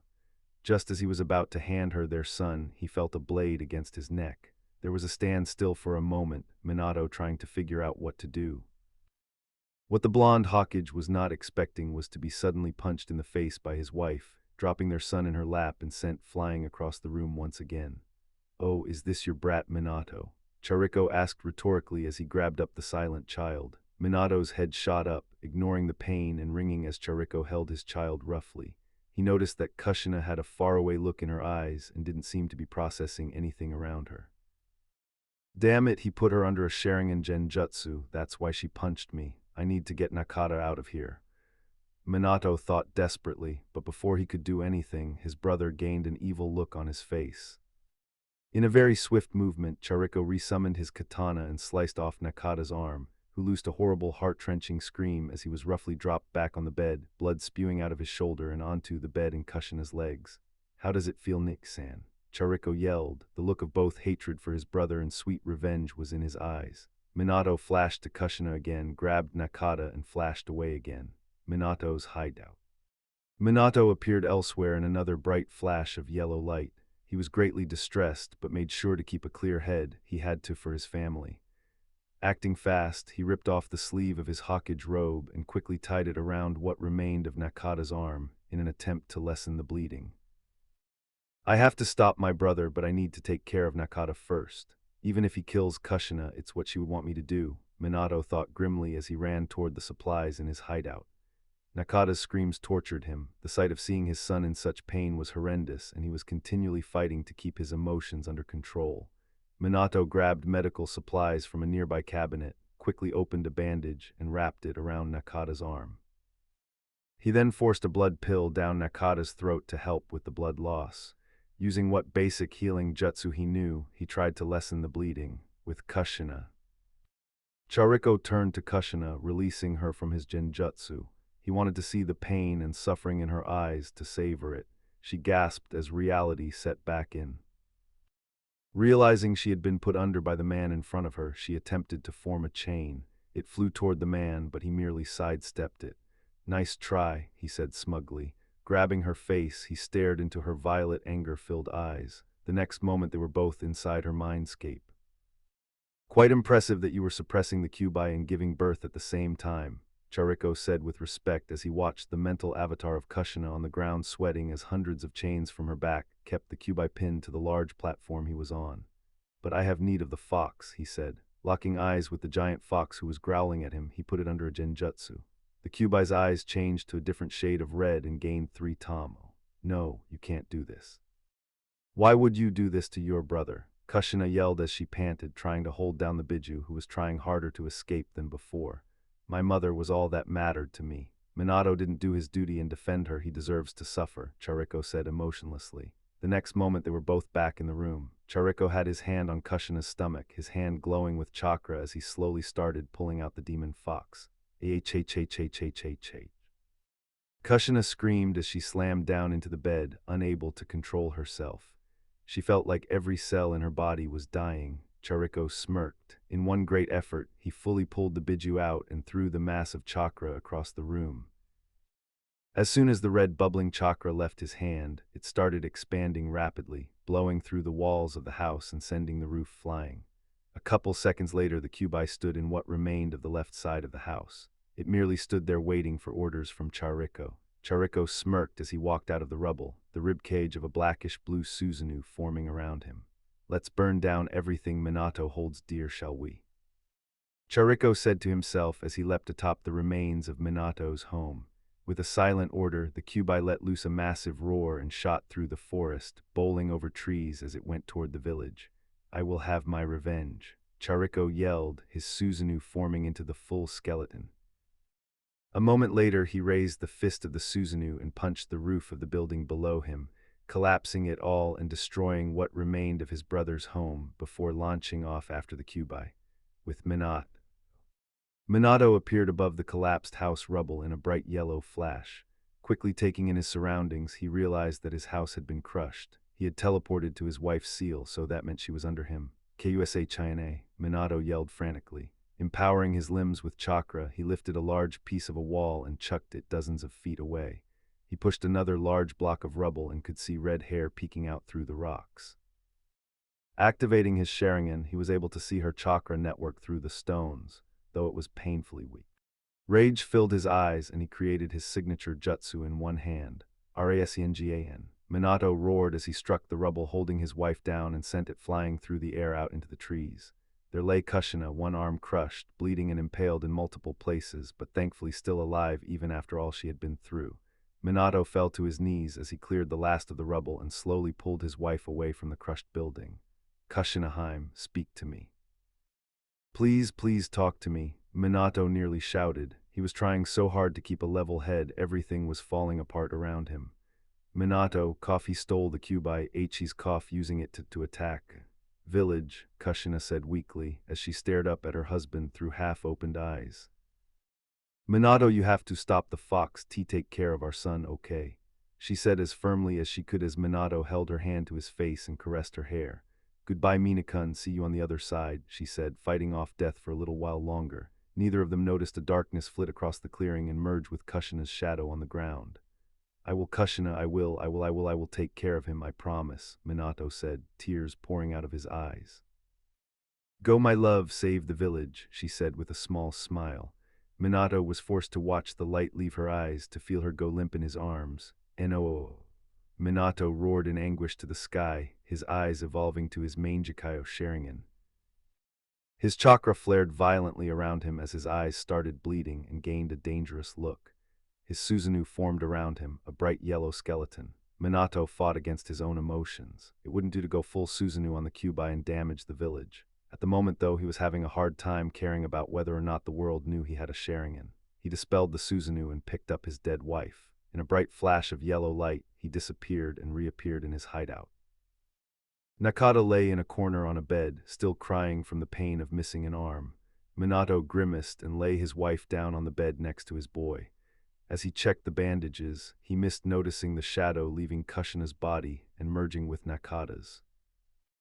Minato carefully took off the bandages and was relieved to see that the bleeding had somewhat stopped. Apparently Nakata had inherited his mother's accelerated healing rate. Minato grimaced as he realized what he would have to do. The Kyuubi would have to be sealed, which could only be done after he beat his brother. He'd have to seal him inside Nakata with the Reaper Death Seal. I'm so sorry, Nakata, I don't know what to do. I have to seal the Kyuubi, and I won't be here for you after my death. The ground rumbled as another building in the village was destroyed by the Kyuubi. Minato winced. Aggh, I don't have a choice, I have to do this. You will regain your arm from this, Nakata. I'm so sorry, I hope you and Kushina can forgive me, Minato said in anger, pain, and grief at the situation he was in. Nakata looked directly up at him, his violet eyes already containing pain within them.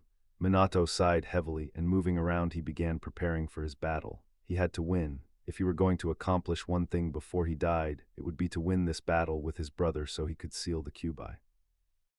I don't have time to prepare things for Nakata. Every moment I wait, more people die. Screaming expletives, Minato punched a literal hole through the wall of his hideout, his emotions threatening to break out again. Who's there? North entrance of Konoha a few moments before. It was a warm, calm summer night in the hidden village of the Leif. Lights were seen all around the village as the people went about their lives unaware of what was about to happen. The Kyuubi plowed through the forest, ready to unleash its fury upon the unsuspecting village. A moment later, it reached the walls and rammed into them. They stood the first assault, barely. The huge beast roared powerfully before headbutting the walls again and breaking through, starting its destruction of the village. Swinging its tails and using its paws, the Kyuubi laid havoc to the nearest buildings, rapidly moving through the town. An eye for an eye is never enough. Never, never, never, Chariko said to himself as he alighted on the walls, watching the Biju charge into the village, destroying everything in its path. Saruto. Sandame-sama, the Kyuubi has appeared in the north part of the village, an Anbu said as he bowed to the Sandame hokage. Yes, I heard it. Summon the forces and evacuate the civilians. We must push it out of the village and wait for the fourth. The retired hokage said resolutely, strapping on another piece of his armor. Where on earth did the Biju come from? Minato Namikaze appeared on the top of the hokage monument, having finished his preparations to fight the Kyuubi. Looking around, he quickly spotted the colossal rampaging fox. Minato suddenly sensed danger close by and quickly ducked and spun about in an attempt to kick out the feet of the person he knew was his brother. Chariko backflipped, his sleeve and jacket whipping through the wind as he landed a few feet away from his brother, wearing an evil grin on his masked face. Minato said nothing as he shot forward. Dodging a swing from his brother, he attempted to stab him in the chest with one of his kunai. Both of their Mangekyo was flaring, but for the first time, Minato noticed that Chariko's Mangekyo was different from how he remembered it. Minato dodged his brother's fireball that flew across the carved hokage images before crashing into the side of the first's head. He has an eternal Mangekyo Sharingan. How in Kami's name did he get that? Minato wondered. Apparently his shock showed on his face. Noticed my eyes, have you, Nick-san? Chariko asked mockingly. Raising his straw hat, his distinctly different eyes flared and rotated at high speeds before slowing to a stop. 3 chokutamo attached to each other in a circle, each having a black line connecting it to the edge of his eyes. Like them, I have gained the eternal light, something you will never have. Chariko roared in triumph as he shot forward with his sword. It glowed and hummed with chakra as he attempted to slice his brother down the middle. Minato flashed away to one of his kunai on top of the third's head. He narrowed his eyes at his brother as the memories of how one got the EMS came back to him. You stole Tusan's eyes, didn't you? Minato said flatly. It was the only logical explanation. Yes, and it was surprisingly easy. Chariko yelled as he went through the hand signs for a jutsu, katen, goka meshitsu. Fire release, great fire destruction. Minato's eyes widened as Chariko released as a massive stream of white-hot flames. There was only one thing to counter it, and by the time Minato decided on it, his body was already doing it. Katen, goka meshitsu. He roared out as his flames clashed against Chariko in a brilliant display of carnage and anarchy. They pushed against each other for a few moments before Minato disappeared in a flash of light. Chariko's eyes widened a second before he felt a kunai pierce his chest, just barely missing his heart. He marked me with his seal, when, Chariko thought as he coughed up blood, his mask sliding back to the sides of his face. Looking up, he saw Minato standing a few feet away, but what shocked him most was what his brother was holding. You shouldn't have that, that should be mine. Chariko roared. Minato was holding a large gunbai. It had been something Chariko had tried to locate after killing their father, but he'd never been able to find it. Now he knew why. Minato simply grimaced. Futon, gunbai Guratu tilde ebu. Futon, gunbai great wave. Minato yelled as he swung the gunbai at his brother with all his strength. From the gunbai came a great wave of slicing air that flew toward Chariko. Chariko's eyes widened, and his Susanoo began to form around him quickly. He only got as far as the ribcage before the blast hit and sent him flying out across the village. An instant later, in a flash of light, Minato appeared flying through the air alongside him. Chariko's eyes darted to his brother, but before he could react, they both disappeared in another flash of brilliant yellow light. Just then an apartment complex was sent flying through the air by one of the tails of the Kyuubi, miles from Konoha near the ocean. Minato and Chariko tumbled to the ground near a 3-pronged kunai buried to the hilt in a tree. They had both landed near the ocean on the coast of the Land of Fire. Dai Minato! Chariko roared, the black flames of Amaterasu covering the ground as he got to his feet and his eyesight darting toward his brother. Minato's Sharingan saw the attack coming, and his Susanoo formed around him. The rib cage of his yellow Susanoo took the brunt of the flames. Minato's eyes burned and began to bleed, but he ignored it. Jumping behind the trees and out of his brother's eyesight, he released the Susanoo and dropped the flames to the ground where they continued to burn. Minato burst through the trees and attempted to nail his brother with his personally invented Rasengan. Chariko saw the attack coming and back flipped out of danger, ignoring the pain coming from his chest. Chariko hit the ground and stumbled as he almost collapsed from having one of his main arteries cut. Blood was pouring down his shirt. No MSO clothes, Chariko raged. His chakra flared as his purplish-black Susanoo formed around him, quickly evolving. See the true power of the eternal light. Compurita Bodhi Susanoo, complete body Susanoo. Chariko roared out as his Susanoo grew to a massive height. It resembled a Tengu with outer armor. On its left side it had a long katana in a sheath that his right Susanoo hand was gripping the handle of. I will not lose to you, brother. Minato roared, his eyes flaring and bleeding profusely. While spinning violently, his yellow rib cage formed and quickly grew to a slightly shorter height than his brother's, glowing an ethereal golden color. Minato's Susanoo looked similar to his brother's, but his weapon was a large chain whip. With a roar, Chariko drew his massive fiery purple katana. Slashing it through the air, he sent a crescent curve of purple chakra at his brother. Minato brought his massive hands up at the level of the slash, Chariko smirking and thinking that Minato had no way to deal with this attack. Minato proved him wrong when 2 massive Rasengan formed in his hands, slamming into the chakra slash. Chudama Rasengan. Minato yelled out as he obliterated his brother's attack before launching himself across the terrain toward his brother's Susanoo. Pulling one hand back, he swung for his brother's face. So focused on nailing his target with his giant Rasengan, Minato didn't see Chariko bring the sword around and cut halfway through his own Suzanu's torso. His eyes pulsed in pain, and it felt like every cell in his body was screaming. This pain of using the Susanoo is getting worse, like father said it would, Minato grimaced. Bringing around his other Susanoo hand, he hit the other side of his brother's Susanoo face. Then both of their Susanoos dispelled from the strain and damage they had sustained. Minato fell to the ground and hit it hard. Chariko flew through the air from the aftereffects of Minato's Rasengan. A few moments later, Minato pulled himself to his feet, moving toward where his brother had crashed. Must have run off. Not like him, Minato mused at not finding him there. He then popped his dislocated shoulder back in with a sickening crack and winced at the pain before taking a deep breath and disappearing in a flash. Moments before. With a sigh, Hiruzen ran forward and jumped out of his home office window and onto a nearby roof, looking around to get a better view of the village. He didn't even need to see the Kyuubi before he began heading toward its direction. The sheer evil presence of its chakra was so powerful that any ninja would be able to find the source with their eyes closed. As soon as he approached the great beast, the Kyuubi actually turned its head toward him, as if sensing his presence. What was even worse, my God, could it be? The Kyuubi's eyes held the Sharingan. How was that even possible? Kuchios no Jutsu, come forth, great monkey King Enma. Not taking any risks, Hiruzen bit his thumb and summoned forth his greatest ally and weapon, Enma. Appearing through a small cloud of smoke, Enma's eyes widened when he saw the great demon ravaging the village in front of them. Good Lord, it's the Nine Tails, he exclaimed, turning back to look at Hiruzen. What is going on, Sarutobi? The Kyuubi has appeared within the village, and it looks like the beast somehow has a Kekkei Genkai.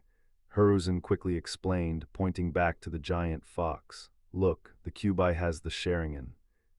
Sure enough, with a closer look, Enma was able to spot the three Tamo eyes of the beast. I think the Kyuubi might be being controlled, Sarutobi, but you cannot have Kekkei Genkai, Enma said as he winced from the crash of a flying building hitting the ground. Let's not waste any time, Enma. Hiruzen shouted out to his companion, completely not hearing what his partner said over the crash of another building. Transform and help me push the fox out of the village. Right, here I go, Sarutobi. In another blast of smoke, Enma transformed into the famed black diamond staff and flew towards Hiruzen, who caught it out of the air and spun it around to face the Nine Tails. Here we go, he shouted while pushing his chakra into the staff. Instantly, the staff expanded outwards at an incredible rate, shooting forth hundreds of yards in a second, all while growing as it went. By the time it reached the Kyuubi, the end of the staff was bigger than a house. It slammed into the beast with so much force that it actually managed to push it back, sending it flying backward and outside of the village's perimeter. A massive cheer arose from the shinobi who had been in the area to see this incredible feat. Seconds later, Shikaku, the head ninja under the fourth hokage, landed next to Hiruzen. All around them, Jonin and ANBU ninja sped toward the Kyuubi. Lord Third, Shikaku called out, I've briefed the high-level ninja. They're to keep fighting the Kyuubi and keep it out of the village now, but the fourth hokage is nowhere to be found. Present. Kuchios no Jutsu, Minato yelled as he dropped on top of the Kyuubi with his summoned Gamabunta and pinning the Kyuubi onto the ground. The ninja surrounding the Kyuubi let up a cheer and Sarutobi sighed in relief. Try to hold him down as long as you can. Teleporting something this big requires preparation, Minato said, rapidly going through hand seals. Are you crazy? I am not a miracle worker. Hurry. Gamabunta shouted in response. The giant toad kicked back one of the flailing tails the Kyuubi had been attempting to whack him off with. Suddenly, both Minato and Kyuubi disappeared in a massive, bright, blinding light that made all the surrounding ninja cover their eyes. Gamabunta dispelled a moment later. Large clearing outside Namikaze Estate. Minato and the Kyuubi appeared outside the remains of his home. Not far away lay Nakata, wrapped in a cloth as he rested on a pedestal. Standing next to him was a man with pale white skin and straight red hair that covered the right side of his face, obscuring his eye. His only visible eye was a shocking violet color. He wore a black cloak with red clouds and a high collar, covering the rest of his body. The man observed the Kyuubi, then turned to Minato. Everything is prepared for the sealing Hokage-sama. Konan-chan is taking your message to the third. Minato nodded. Thank you, Nagato. I don't think I would be able to do this otherwise. Minato suddenly collapsed on the ground in pain, his eyes bleeding. As a result, he lost control of the Kyuubi, who shook its massive head as the Sharingan in its eyes faded. The Kyuubi looked around in confusion before resting its slitted eyes on Minato. Anger filled its eyes before the Kyuubi's claw streaked toward the blonde-haired man. Minato smirked, going to die anyway, who cares how blind I am. With that thought, his Susanoo formed in a burst of yellow light, and grabbing the giant fox's paw, he threw the Kyuubi off balance, causing it to crash to the ground. Minato attempted to grab the fox's face to take back control of him with his Sharingan, but instead his Susanoo faded away, exhaustion setting in. The Kyuubi noticed his moment of weakness and swung a tail around, intending to flatten the blonde man. His tail suddenly stopped in midair as purple chakra chains suddenly grabbed it. The next moment, even more chains burst out of the ground and wrapped themselves around the Kyuubi, binding him to the terrain with ease. The fox beast growled and tried to stand but was unable. "Thank you, Nagato." Again, Minato said, attempting to stand. Unable to do so, he found himself caught by a man with orange hair. The man smiled at him kindly. "Come, Hokage-sama, let's finish this, eh?" Minato nodded and with the orange-haired man's help limped over to the pedestal. "Start the sealing and I will direct the creation of the seal. We will also deliver the key to your sensei afterward," Nagato said, sitting down cross-legged by the seal. "Fuinjutsu, Shiki Fujin, Sealing Jutsu, Reaper Death Seal." Minato strained out, having finished the seals and dropping down next to the pedestal. The spectral image of the Shinigami appeared behind him, and he directed the arm of the death god to pull the restrained, but struggling, Kyuubi into Nakata. Pain coursed through his body and he almost fell over, but was supported by the orange-haired man. Nagato's hands glowed blue as he held them over Nakata, his one visible eye staring at the slowly forming seal on Nakata's stomach. As Minato strained against the pain, he suddenly felt a warmth from his back. Looking behind him, he saw the man who had introduced himself as Yahiko holding a glowing green palm to his back. Nodding in thanks, Minato returned to his task of pulling the Kyuubi into his son. Flashback. "Who's there?" Minato yelled, turning around with a Rasengan formed in his hands. He glared at the three shadowy figures in the darkness of his hideout. "We mean you no harm, Yondaime," one said, sounding distinctly feminine. The middle one stepped out of the darkness, his features becoming visible. He had red hair and one visible purple eye, the other covered by his hair. The other two stepped out, and Minato noticed they all wore the same cloak, black with red clouds and high collars. "Who are you and what do you want?" Minato moved slowly between them and his wife's body and son. "My name is Nagato. I am one of the students of your father." Minato's eyes widened majorly, staring at Nagato in shock. "After your father took you to Konoha, he traveled the nations. He eventually ran into my friends and me when we were but weak war-suffering orphans from the war in the land of rain." At this, the man with spiky orange hair spoke up. "Your father found us, trained us, and took care of us. He helped us to bring peace to our land, and with your father's help, we were able to defeat the tyrant that was Aimgakure's ruler, Hanzo of the Salamanders." The purple-haired woman with a paper flower in her hair spoke up next. "But your father was getting older and no longer in his prime.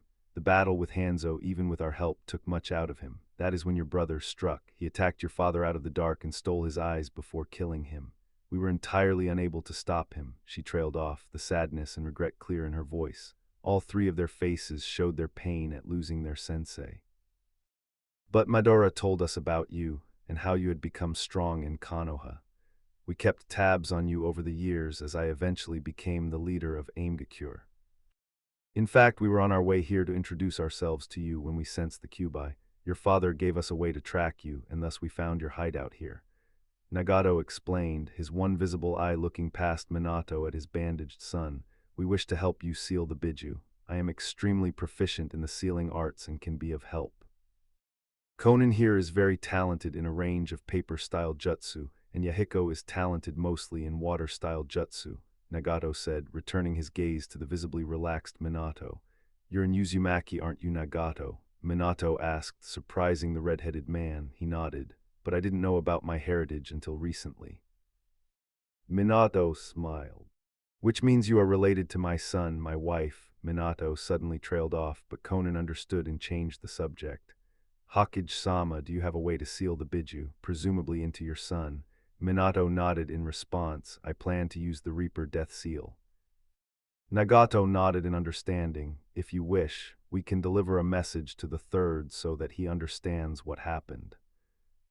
Yes, I believe that would be best, Minato said, quickly pulling out paper and writing a letter to the third who most likely would take back up the hat after his death.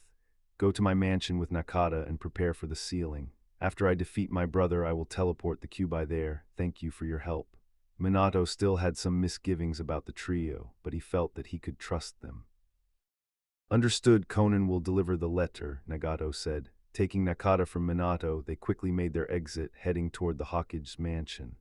Here we go, forgive me Kushinaheim, Minato sighed before disappearing in a bright flash of light. End flashback.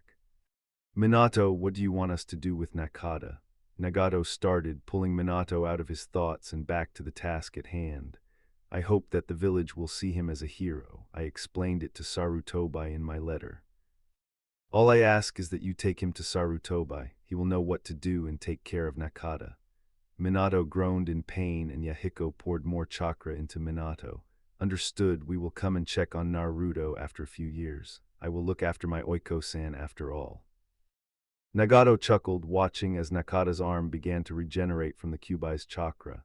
It was the first thing he had directed it to do upon entering the boy's system. Nagato was glad that they had put the small child to sleep so that he could not feel the pain of having the strongest Biju forced into his body. Thank you, I have to go now, Minato said, calm settling over him as he felt the Shinigami reach for him from behind him. You did the best you could, Hokage-sama. Perhaps we will see each other again in the next world, Yahiko said from behind him, stepping away as Minato's soul was removed from his body. Nagato and Yahiko saw his soul smiling before disappearing entirely. It is done, let us go, Nagato said, standing and picking up the red-headed whiskered boy. Yahiko nodded, and a moment later 4 chains shot out of Nagato's back. Slamming into the surrounding ground, they lifted him up, and he began moving through the trees, the chains acting as legs while he floated in the middle of them, carrying Nakata Uzumaki. Yahiko warped water chakra around him, and moving it under him, he stood on the surface of the water, making the water in a wave through the trees. He forced the water to follow after his childhood friend toward the Hokage Tower, with Sarutobi. We have not found the 4th Hokage, Lord Third. Our best guess is that he was killed when he killed the Kyuubi, a Jonin stated as he stood next to the retired Hokage. Biju cannot be killed, he must have sealed it somehow. Until we find Minato and this is all worked out, I will return to the mantle of Hokage. Understood. Sarutobi said firmly, his face serious as he stared out across the destruction of the village. Not all of it was destroyed, but there was a giant trampled pathway from the north gate toward the center. Hi, Hokage-sama. All the ninja responded and saluted the professor. Sarutobi nodded. Continue searching for the 4th, also begin rebuilding and relocation. Look for survivors in the pathway of the Kyuubi, he ordered, then disappeared in a shunshin. The shinobi all nodded and vanished toward their respective groups to transmit and follow the 3rd's orders. The 3rd appeared in the Hokage office in a swirl of leaves. He didn't think he would ever be taking back up the hat, but for now, it was what was needed. Sarutobi grimaced as he thought about how many shinobi died today protecting their village against the Biju. Sarutobi made a mental note to check at Minato's house. Wait, where is Kusa Chine? Sarutobi's mind clicked into place, the direction of destruction, Kushina being the container, pregnant. Oh no, no, no, no. Sarutobi left the village faster than he had ever before in his life, almost flying toward Minato's mansion, following the massive path of destruction made by the Kyuubi. She wasn't supposed to deliver for another month. Sarutobi nearly freaked. It all made sense now. Only a couple of moments later did he arrive at the decimated house that used to be Minato's mansion. Landing on top of the rubble, he searched around frantically, and a moment later he found the clearing. He saw a small pedestal with still burning candles on it. Confusion was written all over his face as he tried to understand what happened. Lord Third, my name is Conan. I'm a friend of Minato's. Sarutobi turned quickly toward the voice, seeing a lady appearing in midair, paper coming together to form her body before she alighted on the ground. Her orange eyes stared at him as he took in her features, purple hair with a paper flower and wrapped in a black cloak with red clouds. Much has happened, all will be explained. Kushina Uzumaki and Minato Namikaze's bodies have been delivered to the Hokage Tower. Sarutobi sighed deeply. They are both dead then.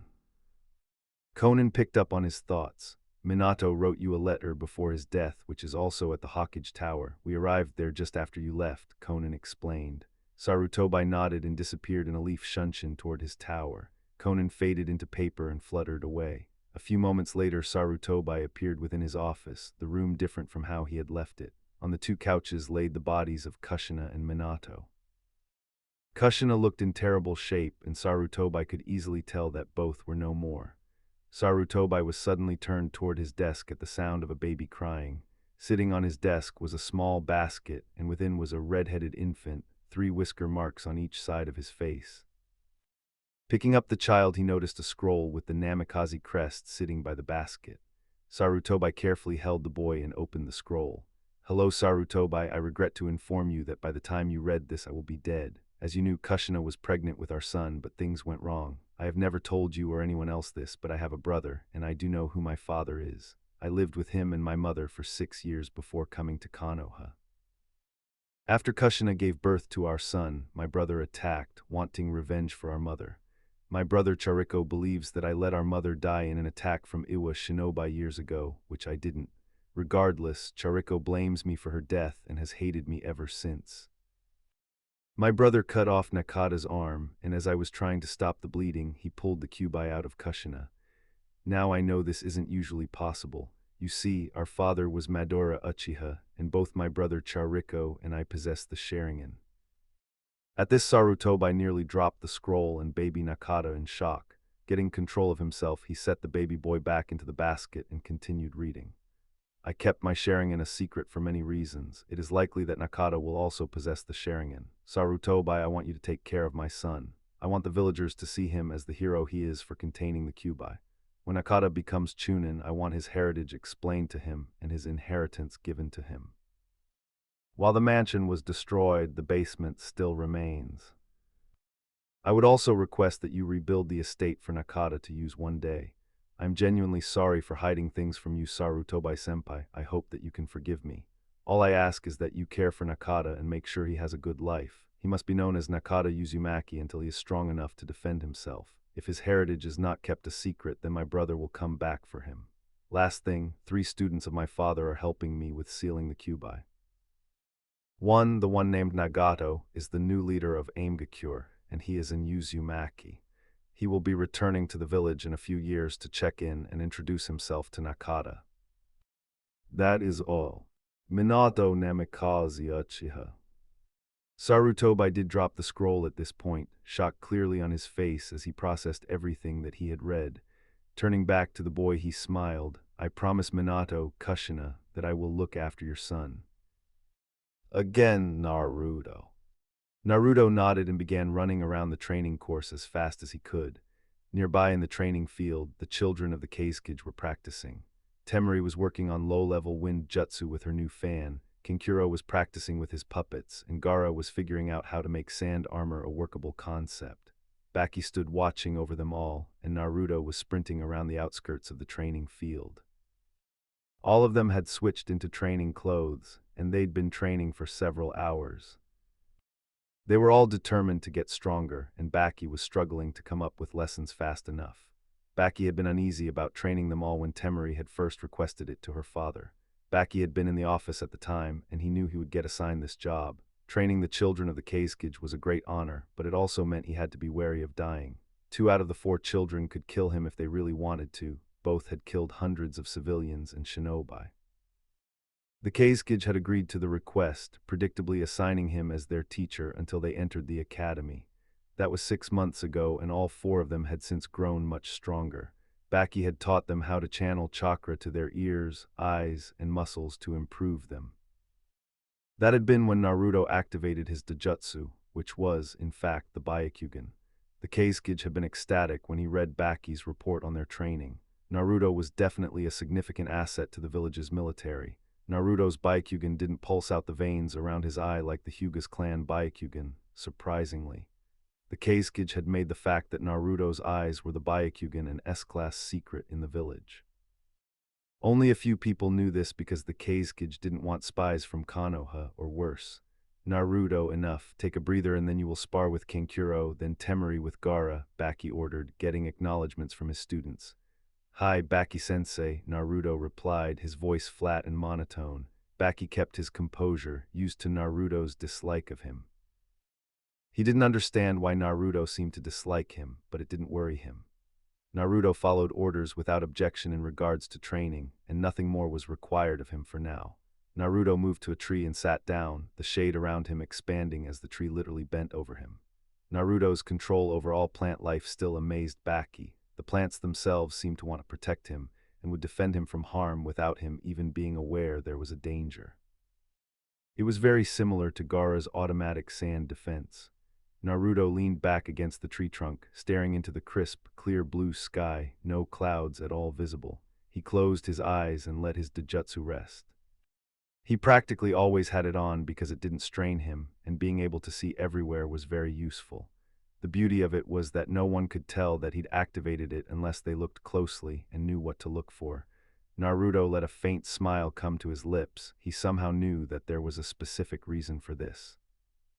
His sensei had given him what scrolls Suna had on the Hyuga clan, in which one stated that most beginner Byakugan users had to practice to extend their range past 100 meters.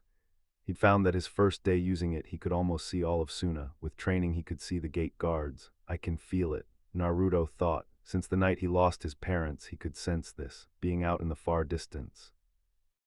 Over time it kept getting closer to him, and he felt more at peace and calm as it got closer. Naruto awaited its arrival with open arms, knowing it would answer all his questions. Taking a deep breath, he relaxed further against the tree, letting his aching muscles calm down. Naruto let down his guard, something that Baki-sensei had drilled into them never to do. But my guard is never down, even if I'm asleep the plants protect me, he mused. I wonder if I can get the plants to not defend me without having to constantly order them not to. I can only get so strong if they are always defending me, Naruto thought after a few moments. He loved the plants dearly, but it would be hard to grow if they would always save him from getting punched even though he had messed up. Naruto, come to the center for your spar, Baki called. Naruto opened his eyes, his Dojutsu activating in a pulse of chakra. His vision became shades of gray, expanding and enabling him to see everything around him. His vision darted over to Kankuro as he stood up, rotating his view around the boy, looking for anything unusual he would need to know in the fight. He kept his face blank as he noticed that the Kankuro standing in front of him was a puppet, Kankuro hiding inside the bandages on the puppet's back. It would seem Kankuro has learned a new technique, Naruto thought as he stopped in the starting spot and waited for the spar to begin. At the edge of the sparring area sat Gaara and his sister on a bench of sand. Hajime.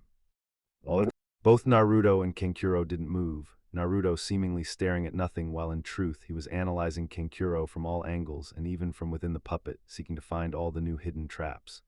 Kankuro meanwhile was preparing to attack. He wasn't good at this technique yet, and most likely he would need to separate from his puppet as soon as the fight got going.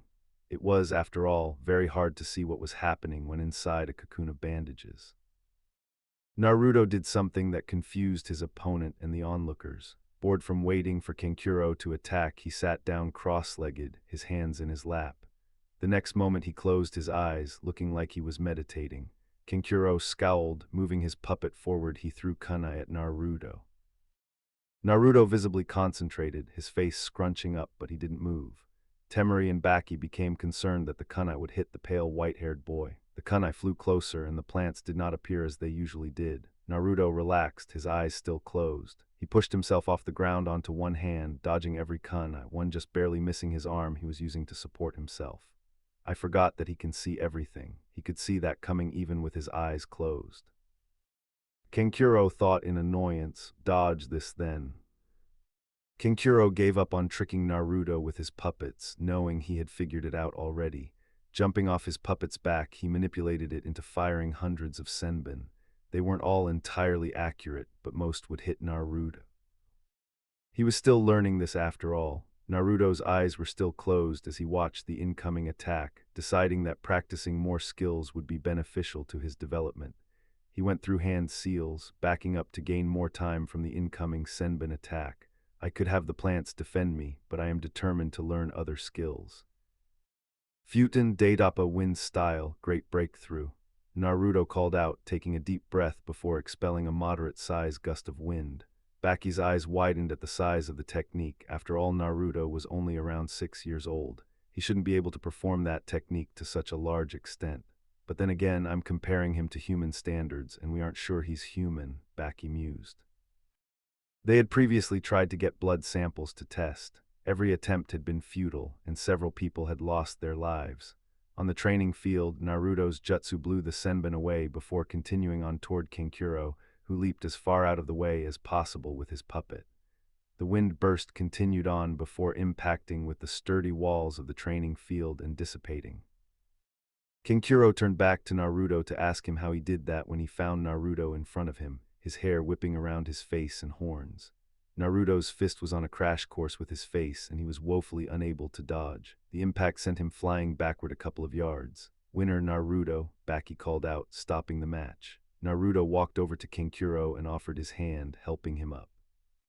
"That was amazing, Naruto. I'm not even mad that I lost," Kankuro said, picking his discarded puppet up. "Not like I would have won anyway if he had used the plants," Kankuro mused. Those plants were freaking strong. He'd seen them from the mansion when they restrained the demon Gaara had turned into. "Please clear the field, you two. It's Gaara's and Temeri's turn," Baki said. Both nodded before moving to the sidelines. Naruto raised an eyebrow at Gaara's bench that fell apart into sand and followed him. "Well, can't let him do me up now, can I?" Naruto thought, pointing both open palms at the ground. Kankuro watched as a large couch formed out of soft plants and vines in a matter of moments. Naruto smirked and sat down, gesturing for him to follow, which he did.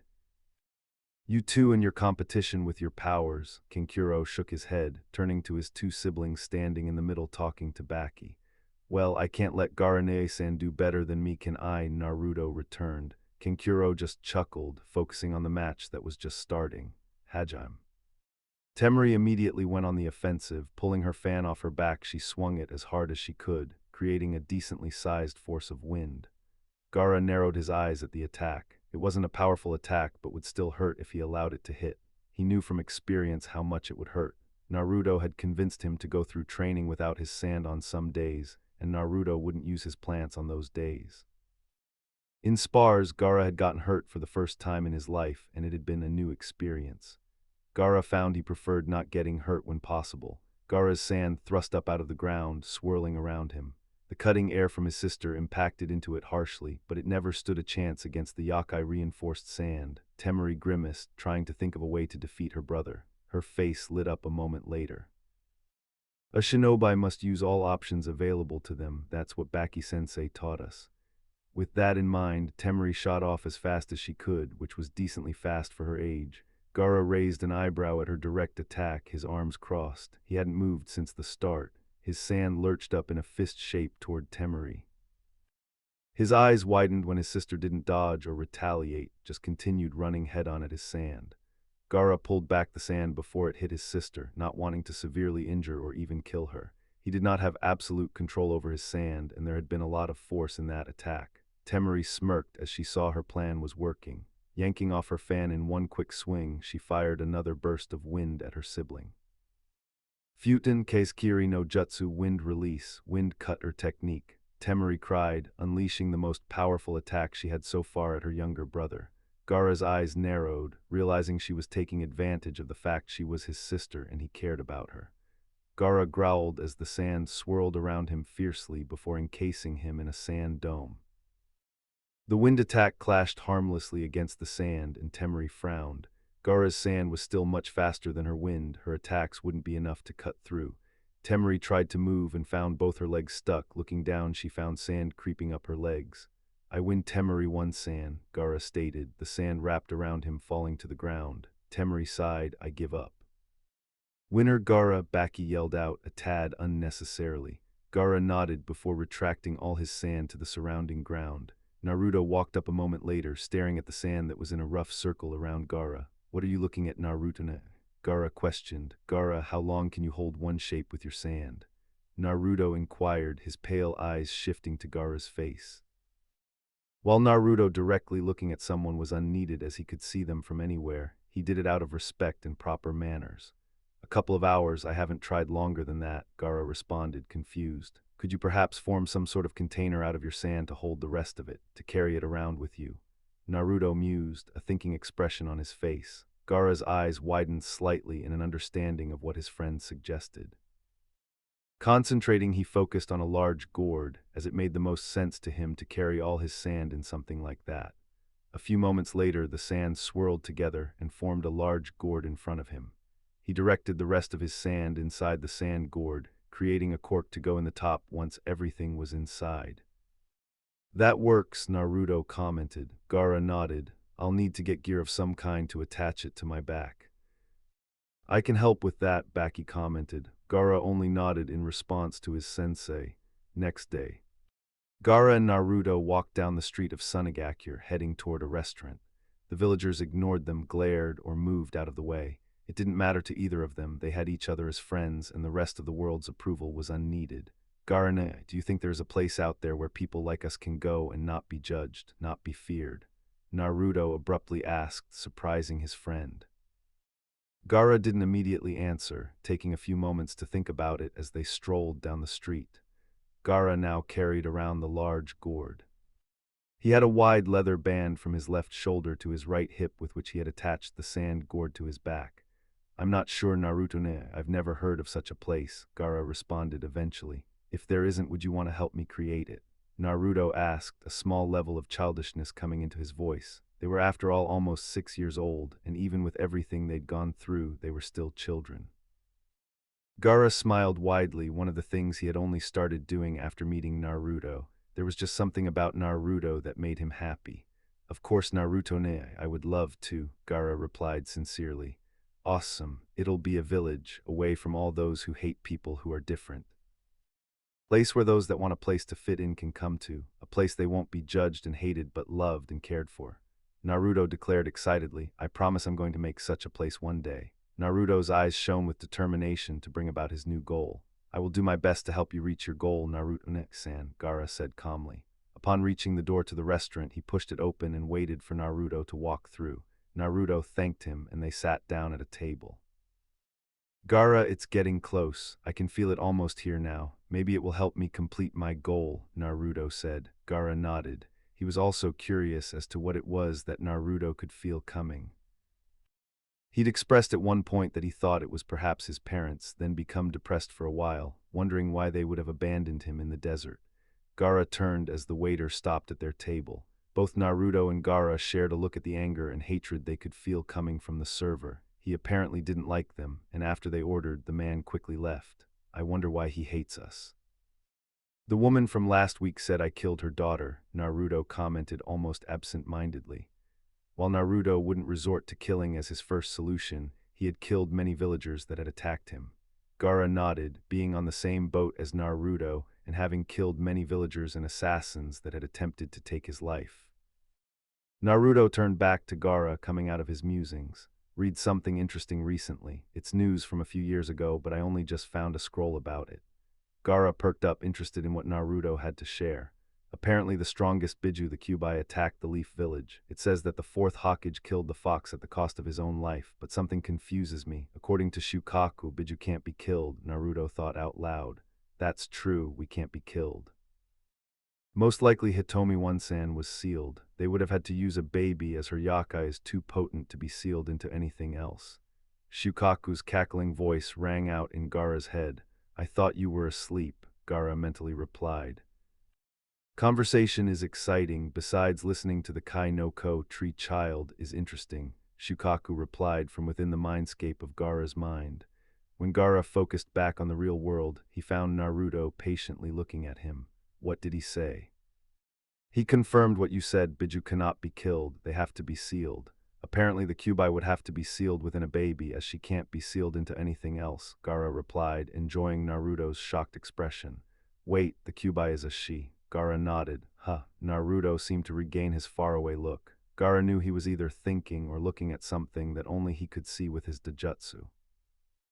Gaara could seldom tell when Naruto had it activated. He hardly looked different with it on. A few moments later, the waiter returned carrying the food, setting it down and glaring at them as he backed away before leaving. Gaara ignored the man with ease, and Naruto's attention was entirely on the food in front of him. Itadakimasu, they both said calmly before digging in. Neither said anything as they eat, preferring to thoroughly enjoy their food. Gaara, the food is poisoned. Stop eating it. I'm working to get it out of your system now. Gaara immediately spit out the food, turning to warn Naruto only to find him scrunching up in pain. The next instant Naruto let loose a tremendous scream of pain. Gaara's eyes widened majorly, shock and confusion overwhelming him. Gaara, the waiter poisoned you and Naruto. The raccoon was cut off as Gaara's chakra spiked dangerously and strong killing intent flowed in thick waves from the boy, choking everyone in the vicinity. His sand started to quickly rush out of the gourd, heading toward the waiter, intent on crushing him. Gaara, now is not the time. Later, you have to get Naruto to hospital. Shukaku yelled, cutting through the red haze enveloping his Jinchuriki. He shook his head, realizing the danger his friend was in. Even if Naruto wasn't human, he didn't have a Biju inside of him to heal him from poison. Gaara sent his sand out and wrapped it around Naruto quickly, the killing intent fading only slightly. Picking up his friend, he hurried across the room, sand flowing out from him in waves and moving people, tables, and chairs out of the way. He reached the front doors and blew them off their hinges and into the street without a second thought. Right before he left, he shot the waiter a glare. "You will die," Gaara snarled, his voice dangerous and demonic. The waiter, just about near, fainted from the killing intent and terror. The next moment, Gaara turned and disappeared from view. Soon a hospital. Naruto lay on a hospital bed, Gaara standing right beside him as a medic ran his glowing hands over his friend. Naruto looked terrible, even paler than usual, his muscles strained and sweating profusely. Gaara was fighting hard to keep his emotions under control, wanting to kill everything and anything. They dared to hurt my brother. Gaara's rage fought to control him, but he kept it under control. He needed to be here and watch over Naruto. Also in the room were his two siblings, his sensei Baki and the Kazekage. Both his siblings were close by, looking on in concern at Naruto, while Baki and his father waited for the medic to report. "Kazekage-sama, I regret to inform you that there is not much I can tell you about the boy. While I found that he was given a poison strong enough to kill an elephant in a couple of minutes, the rest of his body is actually being blocked from my jutsu," the medic said in obvious confusion. "I don't even know how that's possible," he muttered. "Irrelevant, can the antidote be made?" the Kazekage demanded sternly. "I don't want to lose such a valuable asset to the village." Not only that, but Naruto kept Gaara sane and in control. "Yes, Kazekage-sama, but it's unneeded. His body seems to be rejecting the poison slowly by itself." "Make the antidote anyway, I don't want to take any chances," he ordered. The doc nodded before grabbing a syringe from a nearby cart. Gaara's eyes widened as the doctor brought the needle toward his friend's arm. "No, wait," Gaara yelled, but it was too late. Vines shot out of the floor around the bed and the walls. Lashing through the air, they slammed into the medic, throwing the shocked man across the room and into the wall. Gaara and the others in the room watched as the vines moved back and forth around Naruto menacingly, daring anyone else to try to reach the white-haired boy. "Baki, check on Yakugo carefully," the Kazekage instructed. Baki nodded, slowly moving toward the moaning medic. He had already been hurt by those vines before, and he didn't want to experience that again. The vines seemed to settle a moment later. Wrapping themselves around Naruto, they lifted him off the bed before forming a cocoon that floated between the ceiling and floor, attached to the nearby surfaces like a spider web. "Stay back, Naruto isn't awake." "Which means the vines will attack anyone who gets close to him," Gaara warned, already knowing that the vines only truly cared about protecting Naruto. "Will he be okay?" Temari asked shakily. Gaara nodded. "He will." "With Naruto." Naruto slowly opened his eyes, pupil-less orbs taking in his surroundings. Sitting up, Naruto looked around. Above him was a beautiful sunset sky, an exotic shading of orange, red, and yellow hues. On the ground, he was surrounded by plants of all types, trees of every kind, and green, thick, luscious grass. Think Garden of Eden-type place. Naruto got to his feet, confused as to where he was and how he got here.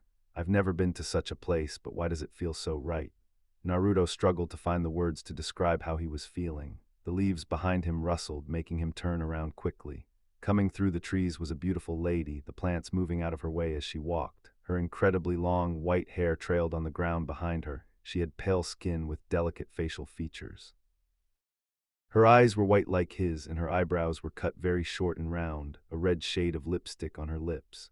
She had two brown horns that stuck out from her head. Naruto's eyes were suddenly drawn to the third eye in the middle of her forehead. It was red and had rings in it, as well as 9 tamo. She slowed to a stop in front of him, gazing upon him kindly, and for some reason he felt such warmth as he looked at her.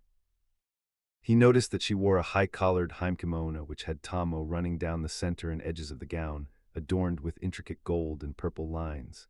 "Hello, Naruto." Her voice was elegant and melodic. Naruto's pale eyes met with hers and they stared at each other for a few moments. Who are you?" Naruto stammered out. The answers were almost here. He could feel it. The beautiful woman smiled slightly sadly at him. "My name is Kaguya Otsutsuki, and I am your mother."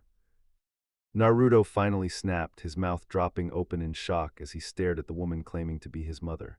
Abruptly his emotions changed, going from shock to anger. "Where were you?" he yelled at her, the plants around him moving agitatedly. Kaguya frowned. "I was with your father, Musuko." She sighed, seeing him still angry. "I knew he would be upset." "Naruto, I have a lot to explain to you. All of your questions will be answered." Her eyes teared up slightly. "But Naruto, I did not stay away because I wanted to. I love you so much, Naruto. It has taken 6 years before I could finally talk to you." Oh. Naruto's anger faded and he began to tear up and cry. He knew that she was right. He could feel that she was his mother, and her saying it only confirmed it. She says she loves me. She didn't stay away because she doesn't want me," Naruto thought joyfully. Kaguya fell to her knees and stretched out her arms toward her son. Naruto ran into her embrace and they hugged, crying in happiness and relief. "I love you so much, Musuko. I'm never going to let you go," Kaguya purred into his ear, holding him tightly in her embrace. "I love you too, mother. I could feel you coming. I'm so glad you are here," Naruto cried, soaking her elegant robes, but Kaguya didn't care about her dresses. The plants around them slowly formed a surface that was comfortable to lay on, and they did, Kaguya laying down and pulling her crying son with her. Naruto cried in happiness, and then sadness, then happiness again, telling her how he was so glad to see her over and over again. She continued to reassure him that she was never leaving.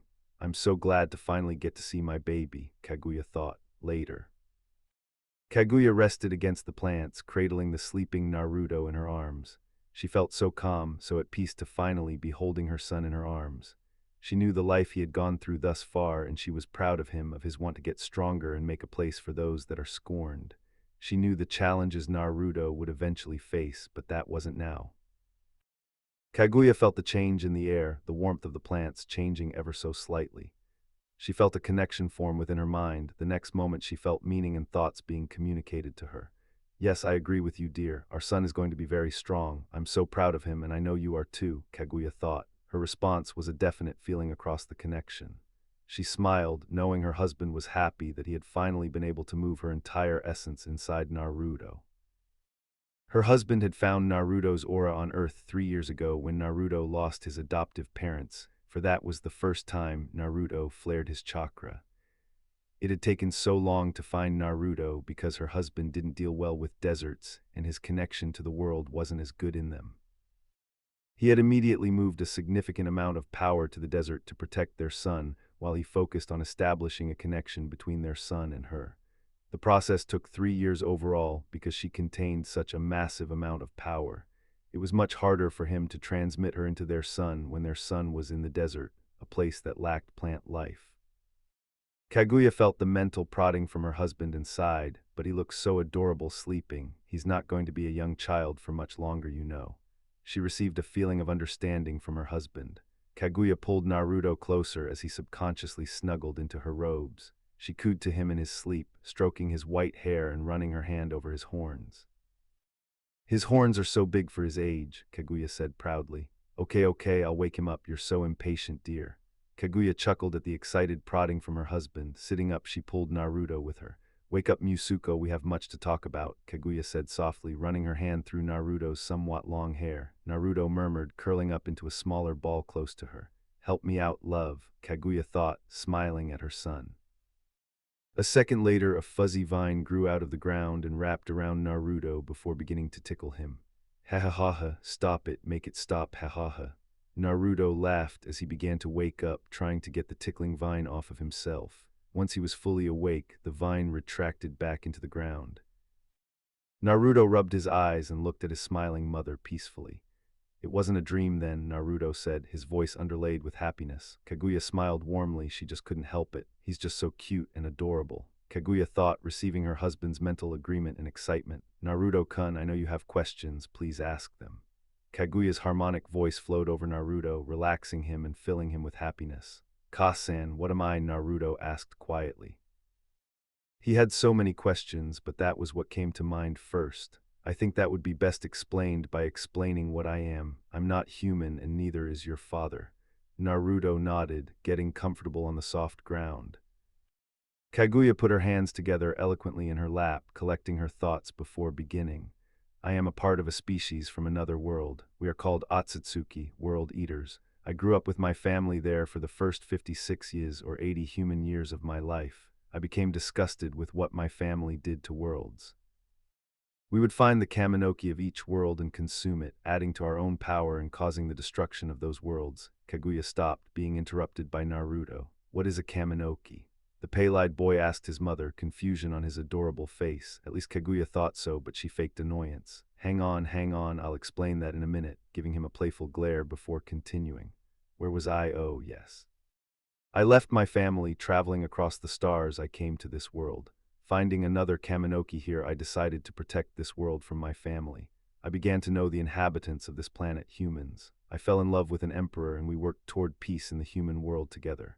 Kaguya sighed sadly here, and Naruto looked concerned, not wanting to see his mother unhappy. Plants came out of the ground and did their best to comfort the pale-skinned woman. She eventually got herself back under control, stifling the tears that wanted to fall. His name was Tenji, and he was the first person to ever show me love, but it didn't last anywhere near as long as I wanted it to. A neighboring emperor tried to kidnap me, and I killed many of their soldiers in self-defense. Tenji was horrified of my powers and decided to betray me, to prevent a war from breaking out. As Kaguya fought back tears, Naruto moved to her side and hugged her, trying to comfort his mother. Kaguya took a moment to get herself under control once more. Tenji had meant so much to her. He'd never got to see his two sons grow up. She sighed before continuing. However, when Tenji's forces and the enemies attempted to capture me, I fled to the Kaminoki. As they converged on me to kill me, I ate the fruit of the god tree, gaining powers beyond my imagination. She chuckled bitterly here. I felt so powerful. I used my power to wipe out the entire army with ease. With my new power, I foolishly thought that I could stop my family from consuming this world. Naruto patiently waited for her to continue, things starting to make sense to him, but he still had many questions.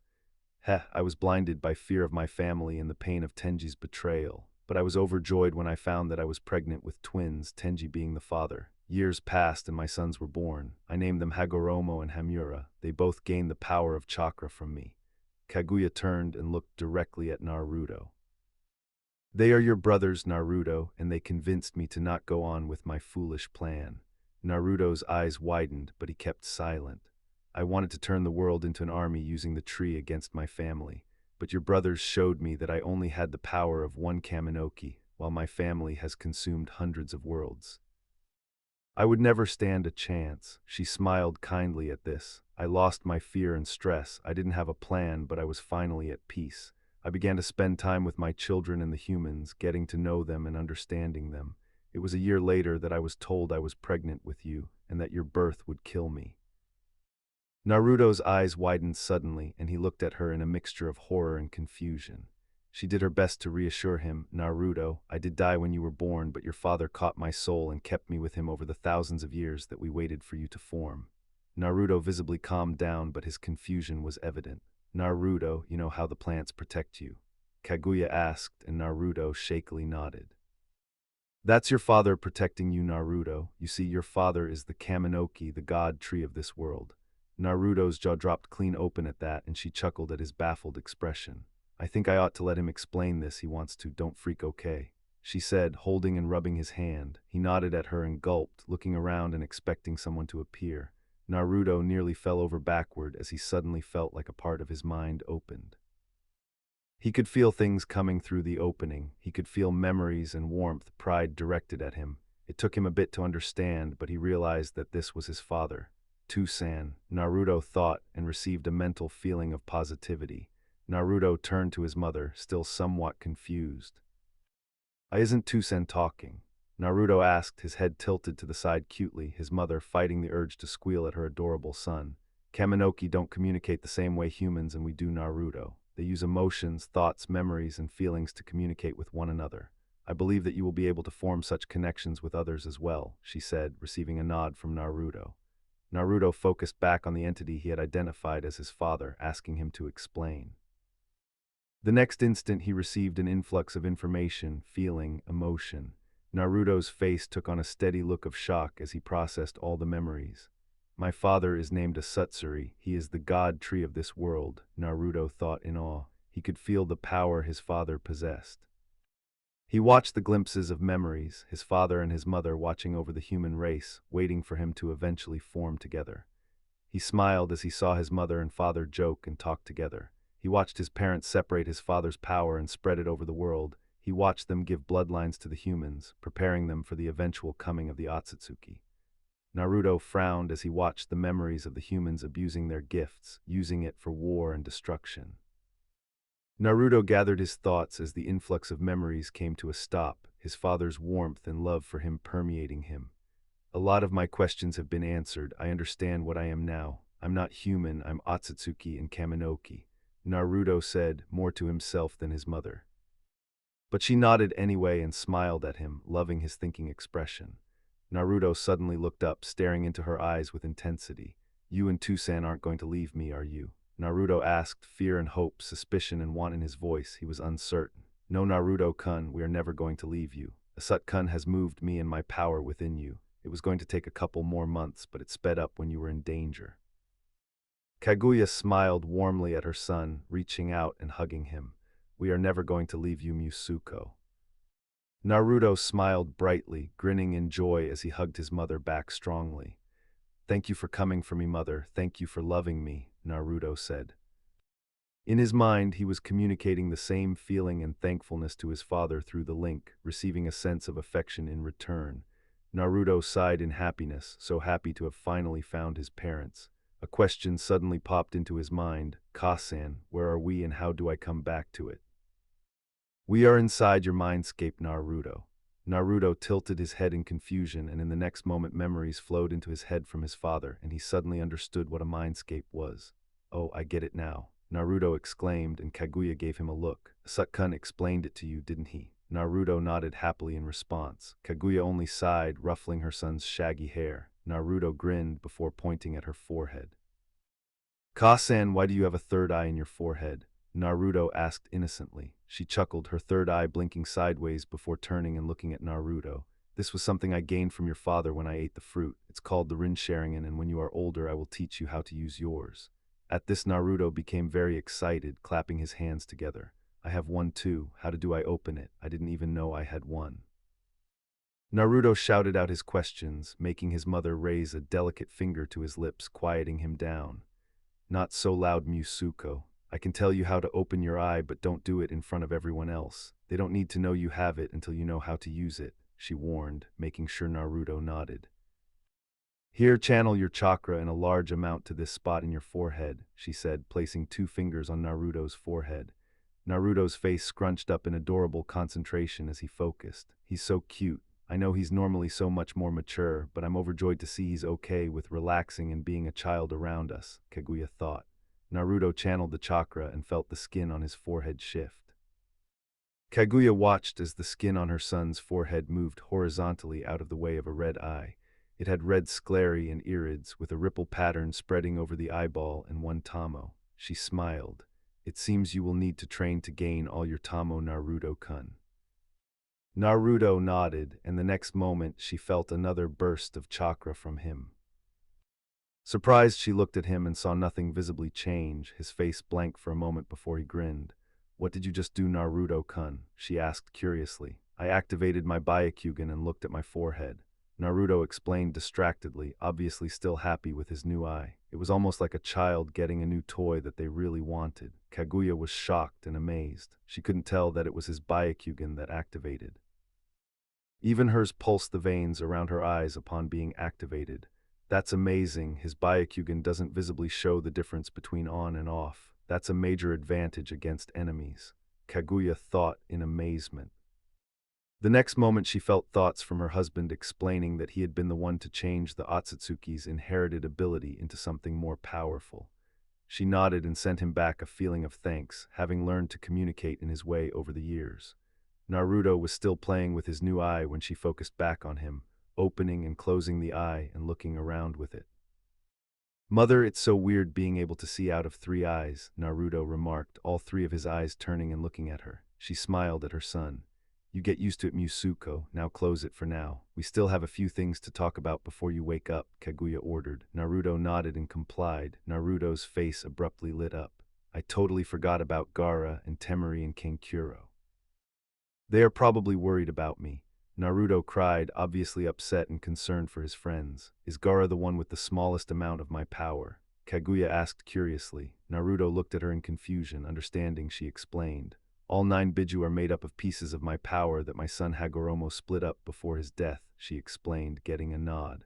Don't worry about your friends, you can explain to them once you wake up. Asut-kun has protected your body in the real world for right now while we talk, Kaguya reassured her son. Hi, Naruto replied gratefully. Kaguya settled into a more comfortable position, gaining her son's attention. Her long white hair blew in the gentle breeze. Musuko, do you have a goal in life? You don't have to, I'm just curious. Kaguya asked, having picked up on his thoughts before he was poisoned, something about wanting to create a village for those that are different. Naruto was silent for some time, staring at the ground. She patiently waited for him to speak, happy to just be near him finally. She could feel her husband's presence entirely focused on their conversation. She smiled, knowing that this was important to him as well. Asatsuri was a massive conscious, and he kept track of many things at one time, so completely getting his attention meant he either cared about something or it was important.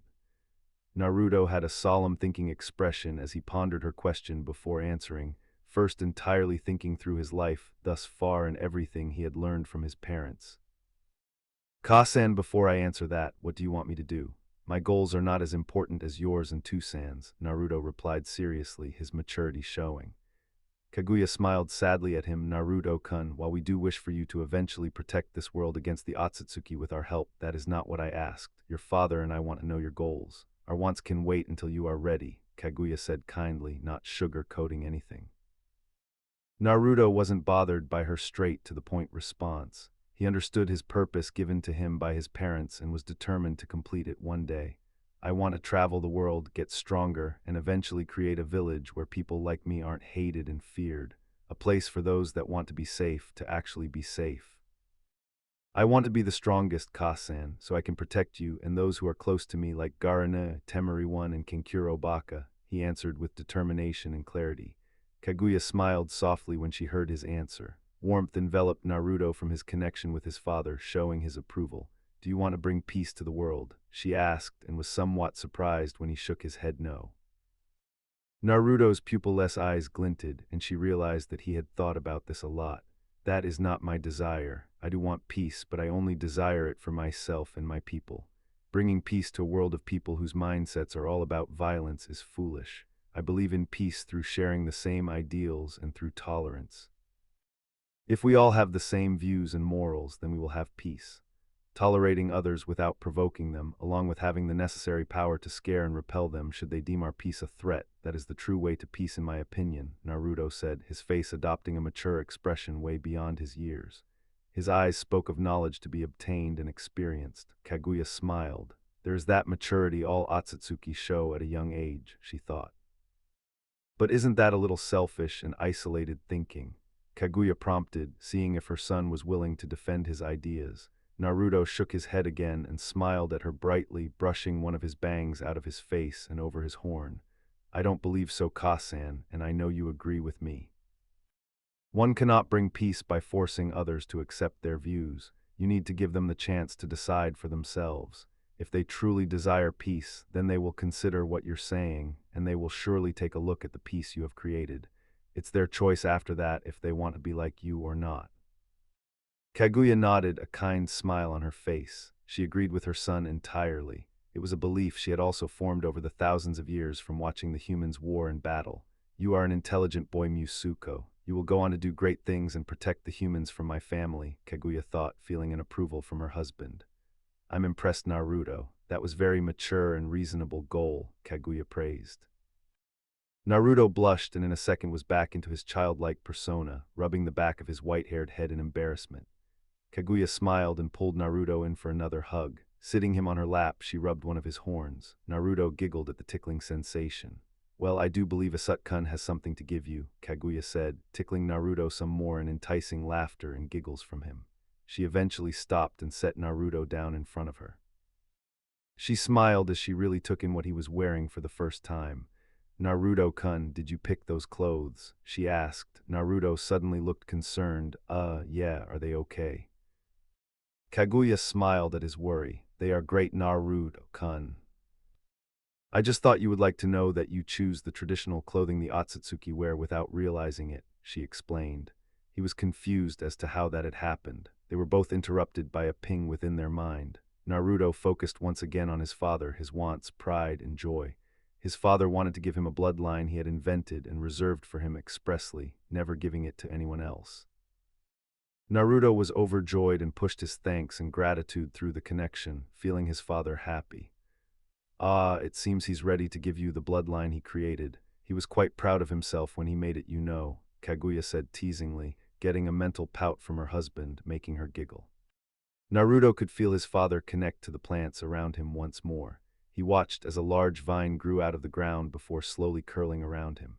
As it began to cover his face, he heard his mother speaking. I will see you again when you wake up, Naruto-kun. Don't talk out loud, just think it. I'm now within you, my son, Kaguya said warmly. Naruto loved seeing her smile. The next moment the vines wrapped over his eyes and his mother disappeared from view. He felt a warmth envelop him from the vines, and the next moment he fell asleep. I love you, my Musuko. 3 days later. Real world. Naruto opened his eyes and recognized the leaves and vines of his father's plants. His Byakugan activated, and he looked around the room he was in. It was a hospital room, and Naruto could see Gaara asleep on a chair in the corner. Naruto smiled, touched that Gaara would be watching over him while he was talking to his parents. Naruto took a few moments, feeling how his body felt different, lighter, full of energy. Naruto connected to the plants, and they slowly unwrapped from his form, lowering him to his feet on the floor before sliding back into the walls and disappearing. Naruto turned toward Gaara, deactivating his Dojutsu as he walked over and shook Gaara awake. Naruto, Naruto. Gaara jumped up in an uncharacteristic display of happiness and hugged him. Naruto smiled and returned the hug, holding it for a few moments before separating. I was so concerned. It wasn't until Shukaku explained to me that you were talking to your parents that I calmed down, Gaara explained quickly. Naruto smiled. I'm okay now, Gaara. I did meet my parents and I'm so glad that I did. Did Shukaku explain to you who and what I am? Naruto asked curiously. Gaara nodded, new respect in his eyes. Hey Gaara, this doesn't change anything you know. We are still brothers, Naruto assured. Gaara seemed to be relieved and visibly relaxed. He understood and didn't press the issue. Gaara's face suddenly took on a confused look. Shukaku wants to talk to you. He says you may not know how to do that yet though, Gaara said, evidently confused as to how Naruto was going to talk to the demon inside his head. Naruto frowned. Tusan can connect to minds and Kasan said that I could as well, Naruto mused. Naruto, you can. Just focus on him, his feeling, his aura, extend your senses toward him and try to enter his mind, imagine it. Naruto heard his mother's harmonic voice within his head.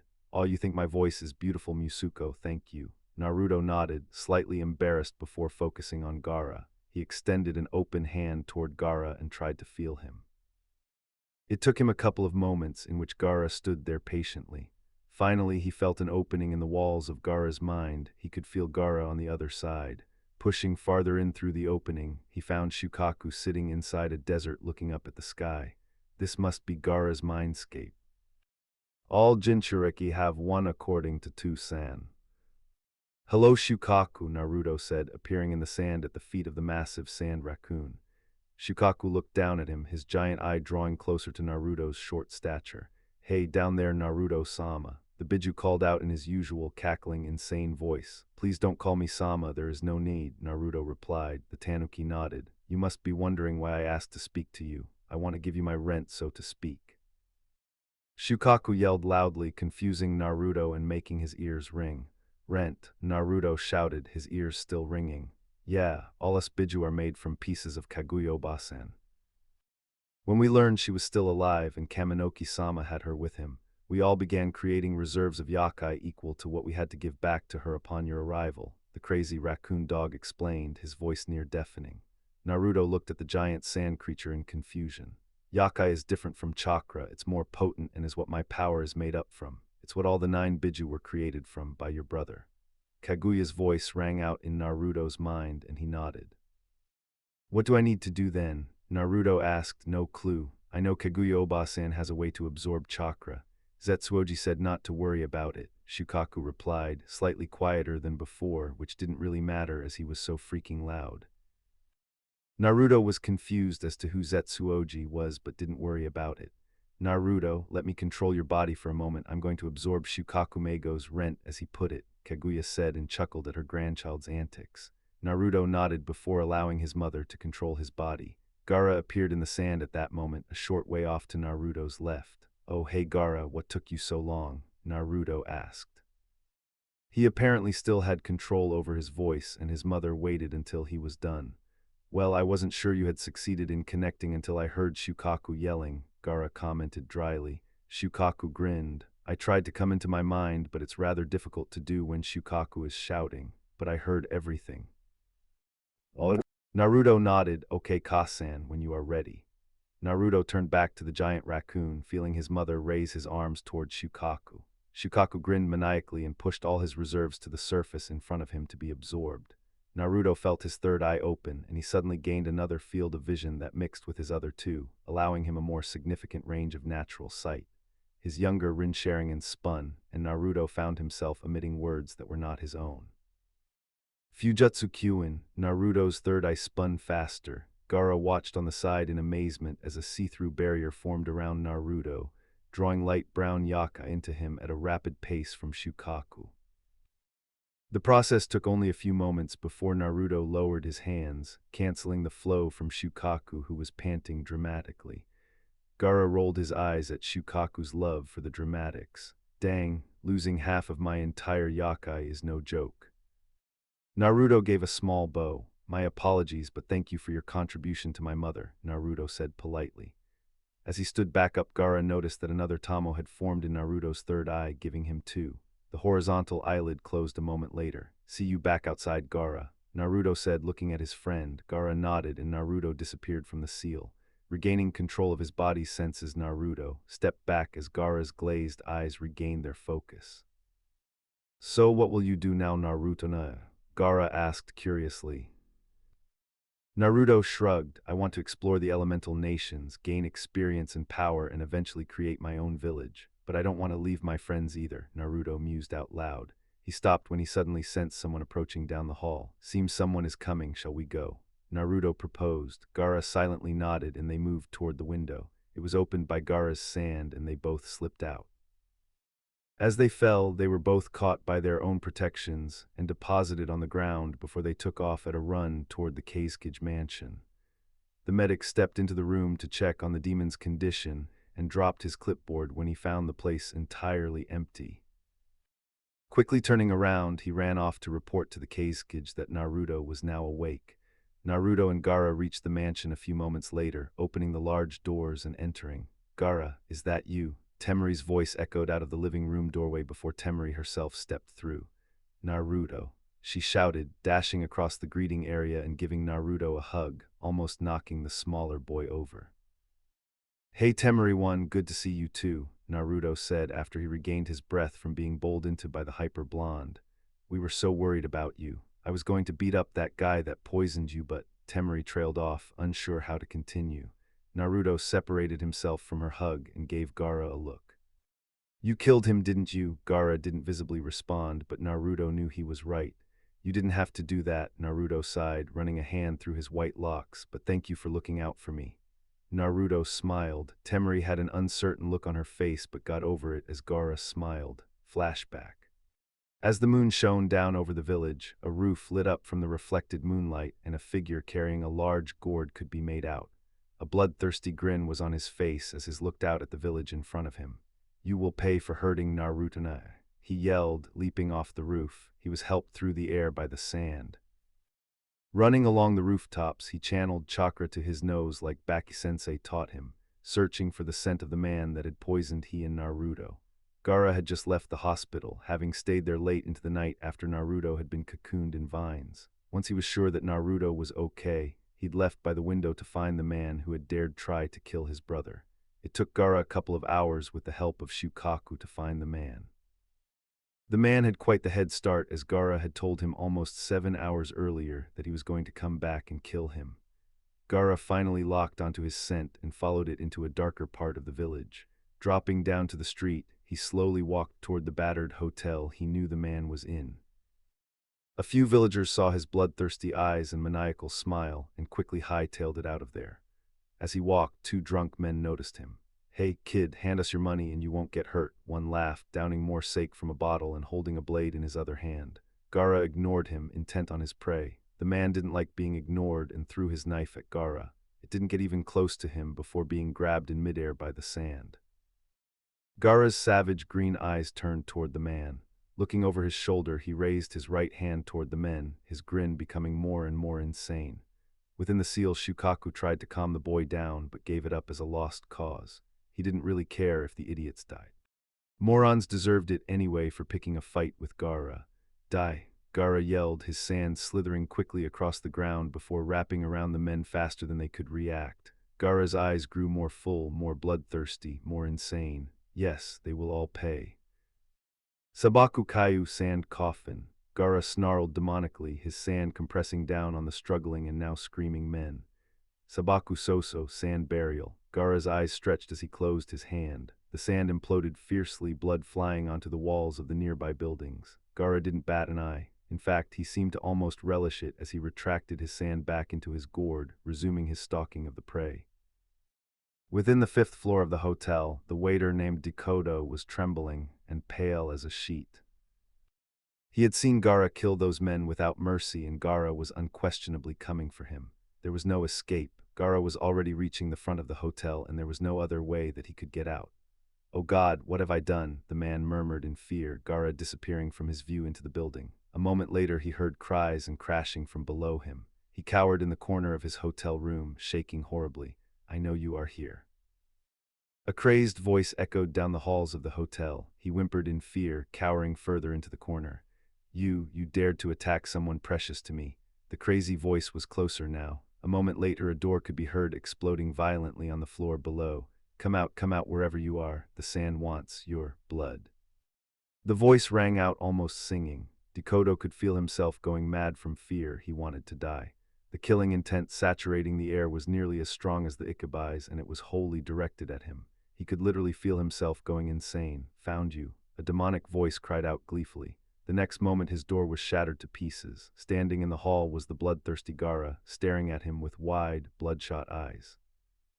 Dekodo was foaming at the mouth, pressed as far as he could against the wall. Dekodo suddenly decided to throw himself from the window, uncaring if he died or not, just wanting to escape the pressure. The killing intent weighing down on him, making him watch his own death over and over again. "You will not escape me." Gaara cried, his sand shooting across the hotel room, covering the walls and reaching Dekodo as he attempted to get the window open frantically. He screamed as the sand wrapped around him, pulling him away from the window and back toward Gaara, who had his palm extended toward him. Sabaku Soso, sand burial. Gaara closed his palm, a massive grin on his face as the sand crushed down on the screaming form of Dekodo. The next moment, the pressure built to extremes and the sand exploded in a fountain of blood, covering Gaara and the walls of the hotel. Gaara panted heavily, feeling satisfaction at having avenged his friend. He slowly regained his composure, turned, walked back down the halls and out of the hotel. "Gaara, when you go home and get a new change of clothes, we need to talk." The uncharacteristically serious voice of Shukaku sounded in his head. Gaara nodded and continued making his way home. End flashback. Naruto and Gaara were now sitting in the living room, both sitting crossed-legged and making the ram seal. Temari sat on a nearby couch, watching the 2 motionless boys sit on the carpet with their eyes closed. They had been doing this for almost a half hour after Naruto came back, saying hi to King Kuro and explaining what happened when he got poisoned. He also said that all his questions had been answered while he was in the coma, Temari thought, though when Kenkuro had asked him what he meant he declined to explain further. Directly after that, both boys moved into the living room and sat down and had been there since. Temari was bored and was just about to get up and find something else to do when Naruto and Gaara stirred at the exact same time, which was slightly creepy. "You didn't explain how that will work out, Gaara suddenly said, confusing Temari greatly. She became only more confused by Naruto's answer. "I'm still working out a solution, I need time to think," Naruto replied, slowly walking away, his white kimono fluttering lightly. Gaara nodded in response. "Gaara, what the heck was that about?" Temari near shouted at her brother. Gaara's blank green eyes turned to her. "Naruto has finally found the truth to his life and is deciding what to do with his life from now on," Gaara replied cryptically. "Wait, does this mean he is leaving?" Temari asked, shocked. Gaara shrugged. "Perhaps he doesn't know yet." Temari shook her head. "What was that thing you two just did for the past 30 minutes? Gaara stood and walked past her toward the entrance. "A thing," Gaara said as he walked by, making her face fall at her brother's new love for being confusing as asterisk. "That's aloe for now. If you enjoy then please like, share and do comments."